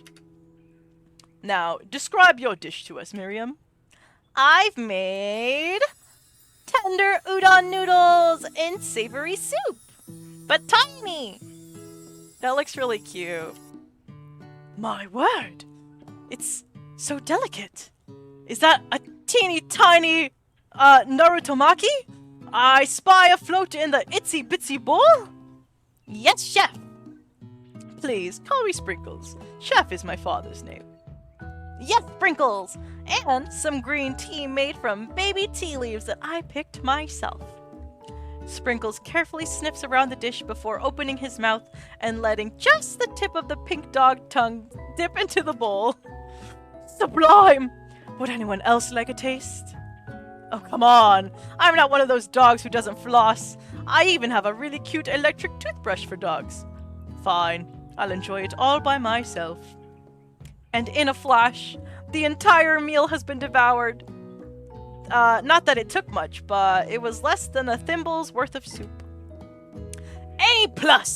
Rarely do I taste a dish that is as much love that has Sorry. Rarely do I taste a dish with as much love poured into it as yours. Miriam is overjoyed. She gives you a huge hug. Me? Why me? Thank you, W-Dog, for helping me believe in myself. Van, you're up. Now describe your dish. I made uni over smooth egg custard and an axe-hewn urchin shell topped with caviar. Did you skewer one type of urchin with spines from a second, different colored type of urchin? Is that what you did? Yes, Sprinkles. A bit much, don't you think? That's exactly why I did it.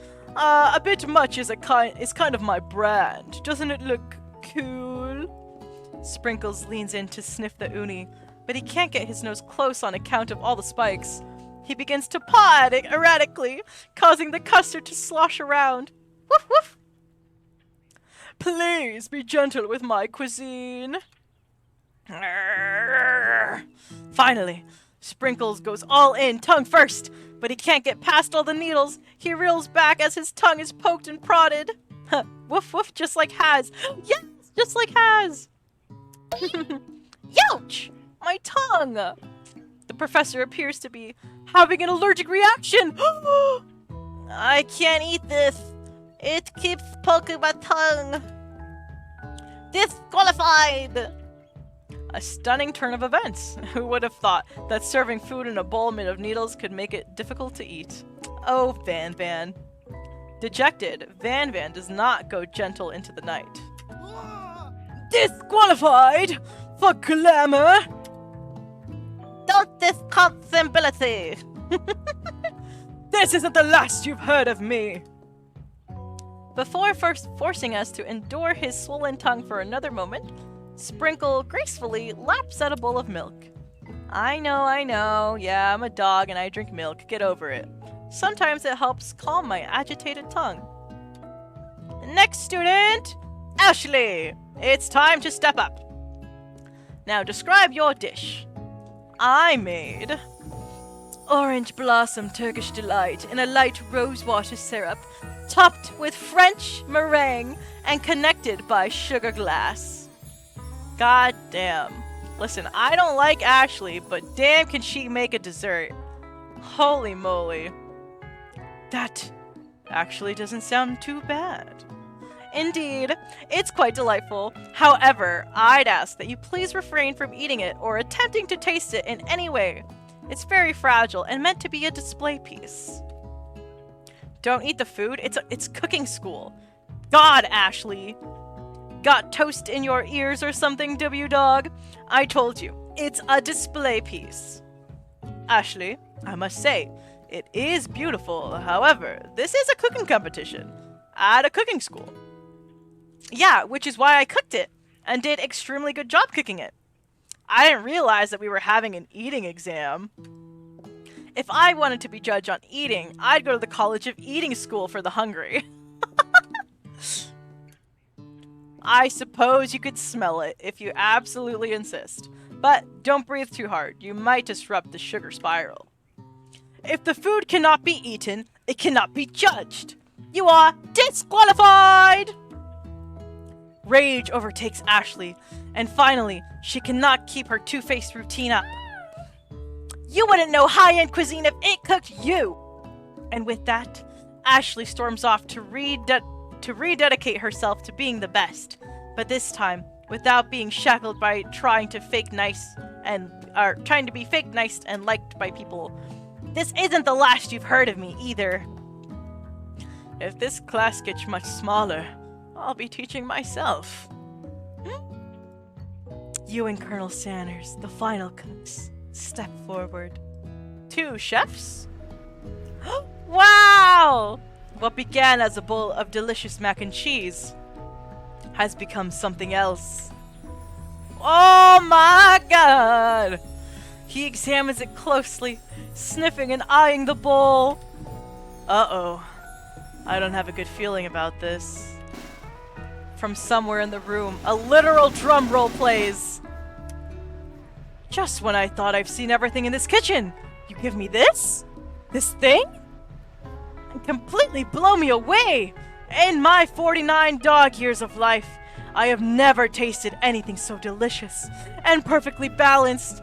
It's so delicious, in fact, that everyone passes the class. You pass, you pass, you pass, and you get to pass. Everyone gathers around and partakes of the mac and cheese bowl. They all seem to transcend this reality into another dimension. You win. Together, you and Colonel Sanders have made a new menu item. The new menu item is so impressive that even Van and Ashley are drawn back in by its magnetic fragrance. When they gaze upon your mac and cheese bowl, they admit that you are indeed an excellent chef. Sprinkles declares that you have passed. Everyone has passed. There were supposed to be more battles, but come on, how could they be better than this one? Now that the school year is complete and everyone has graduated, the students return for one last assignment to get their groove on. Guys! Are we gonna get a confession from Colonel Sanders? The cafeteria has been completely redecorated in order to serve as the site of the school's graduation dance. Compared to the massive, high-tech cooking arena, the humble decor seems downright cute and cozy. DJ Dog in the house! Ow, ow, ow! You knew that Sprinkles was a master chef, but also a world-renowned turntablist? Who says you can't teach an old dog new tricks? Oh my god, they're in their normal outfits! Van and Ashley tell everyone that they've committed themselves to righting the wrongs they did while they were villains. They're turning a new leaf. DJ Dog! Ow, ow, ow! For a moment, you actually believe them. Not another haunting. No ghosts allowed at graduation. It's clearly written in the school's bylaws. I was never actually a ghost. It was all a trick to get you to finally notice me. Oh, amusing, I guess. And now that everyone is together, it's the Spork Monster! He has totally mellowed out. Everyone, the Spork Monster is no more. From here on out, I prefer that everybody refers to me by my new name, the Party Monster! Student tries to finish. Student, we still don't know his name. Tries to finish what he had to say, but everyone is too wrapped up talking to Party Monster. Dejected, student walks away. Maybe things didn't work out for Miriam romantically, but she found the love in her cooking, and you know she's gonna do great. A red carpet a red carpet rolls out across the floor of the ballroom. It's like a Hollywood movie premiere. Who could command such an entrance? Who could it be, chat? Oh, it's Pop. He's arrived late to the dance, but apparently for a good reason. Walking the carpet, you see perched atop his dirty chef's hat, a crown? Welcome back, Pop. I know you weren't able to complete the final exam and accept your diploma, so we had it mailed directly to your father. We figured it was the least we could do for the school's dean. Oh, now I get it. And we get a new wing on the school, not to mention on the honor of educating the son of the chancellor of such and such. I see. So Pop was let into the school because his dad is big and rich and probably funds most of the school. That makes sense now. Miriam, will you be my lady king? What an incredible turn of events! An offer to join the royal family. It's like a dream come true! You'll get to be a princess, or maybe a queen. I'm not sure if he even knows, but either way, crowns and gowns, baby! Crowns and gowns! I'm sorry, Pop, but I'm not interested. Not now, at least. I've got so much to do with my life. A twist on a twist! So many more 3-day universities to attend. You know how it is. So many tiny foods to meticulously sculpt, and then watch get accidentally blown away by a signal sneeze. Okie doke! The music at the dance is interrupted by the sound of sparking and electrical hissing. Could it be Clank, guys? It's Clank, who has arrived late to the dance. Now that I have graduated, I can reveal my truth. Whoa, he's still doing the whole talking thing. I am Clank. I am not of this earth. I am actually from a faraway planet in another dimension. What? What? I actually feel like I knew this the whole time. And now that I have learned the ways of your kind, I must return. A portal opens up and Clank disappears through it. Finally, Colonel Sanders arrives. Guys, it's time. It's so time. We are so back. Okay.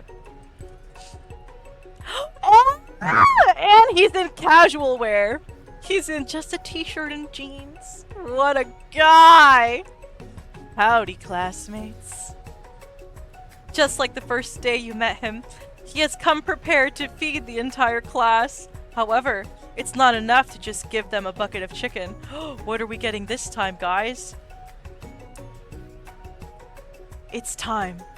Or this time, it's a full meal. Oh my god! This makes me legitimately so hungry. Oh my god. I didn't get to be the most famous chicken man in history of chicken and man by not reminding people to go out and buy my chicken. The end? Question mark? Wait! We don't get a confession? What? What? No way! Oh, no, it's not the end. It's not the end. Okay. As everyone feasts on their delicious chicken dinner, Colonel Sanders finds you sitting at the edge of the dance floor! Okay. I gotta get ready. My man's is coming. Alright. As everyone feasts on their delicious... Okay, Colonel Sanders finds you sitting at the edge of the dance floor. W-Dog, what are you doing sitting all alone?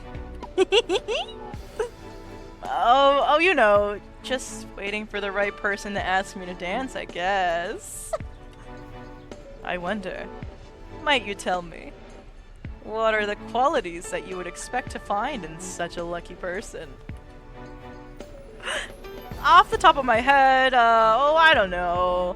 A spicy musk, a tidy goatee, a degree from University of Cooking School Academy for Learning, just to name a few.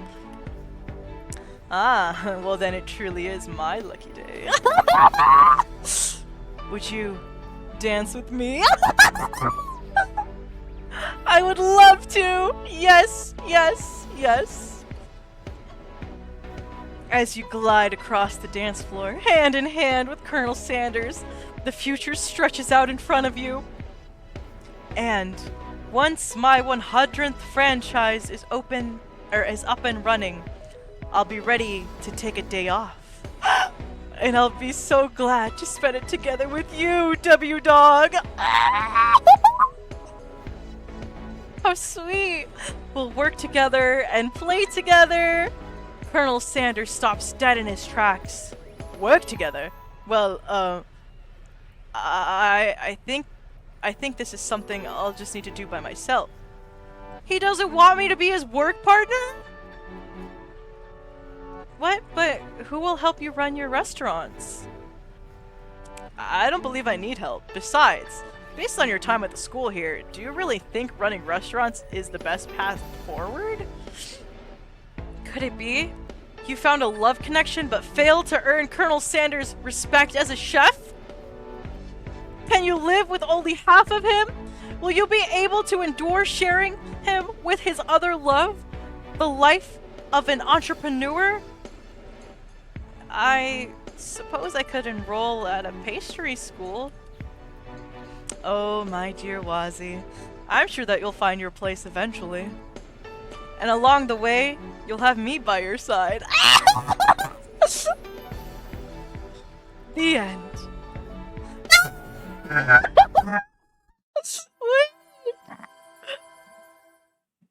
Is that actually the end? Is it just relaunching the game now? Sorry for the flashbang, everybody.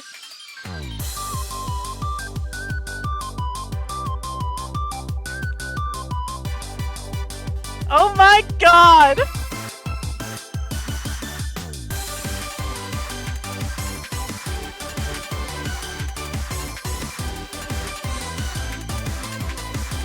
Wow!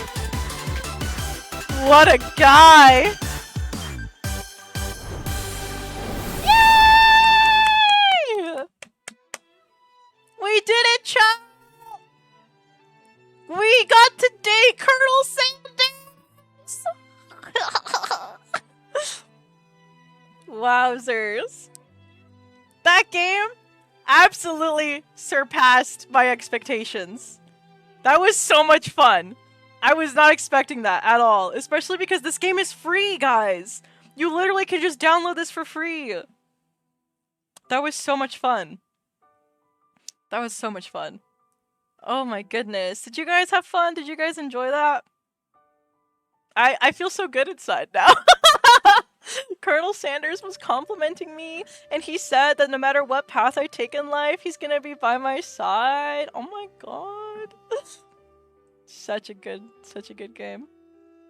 Super fun, super fun. Alright. Well, that's the end of that, I guess. I was thinking about playing a different game as well, but I think I will save that for another time, guys. I think that is, in fact, going to conclude our streameroni today. Thank you guys for joining. Oh, let me turn my light back on. It's a bit dark now. Thank you guys for joining me today on this Valentine's journey with Colonel Sanders. Yeah! I hope you guys had a great Valentine's Day. Get you guys some chocolates or something. I'm trying to do a heart, but I can't do it. Anyway, yeah, that'll be it. Before I go, though, I do want to show off my loading screen again, if that's okay. I don't think all of you guys got to see it, but I handmade a loading screen specifically for today, so I'm gonna just show it one more time if you guys don't mind. Check it out! A loading screen! So to tell you what the inspiration here was, it was like you're on your PC, right? And you're loading up the stream, but then you get a bunch of Valentine viruses! So these Valentine viruses were inspired by like the little Valentine's hearts. That's why all of them are like different colors and their virus name is different. And then we get the screen of death, but don't you worry, it's not real. And yeah, so I made that myself for today. But yeah, okay guys, thank you much for tuning in. I'm not sure when my next stream will be, but on Tuesday I do have a collaboration stream over on a friend's channel, Latensho. Not sure if he's still here, but we're doing a stream on Tuesday. But yeah, okay. Have a good night, everybody. Happy Valentine's Day. Happy Friday. I'll see you guys soon. Thank you for watching. Toodaloo. Farewell, friends. I hope you had a blast just like I did.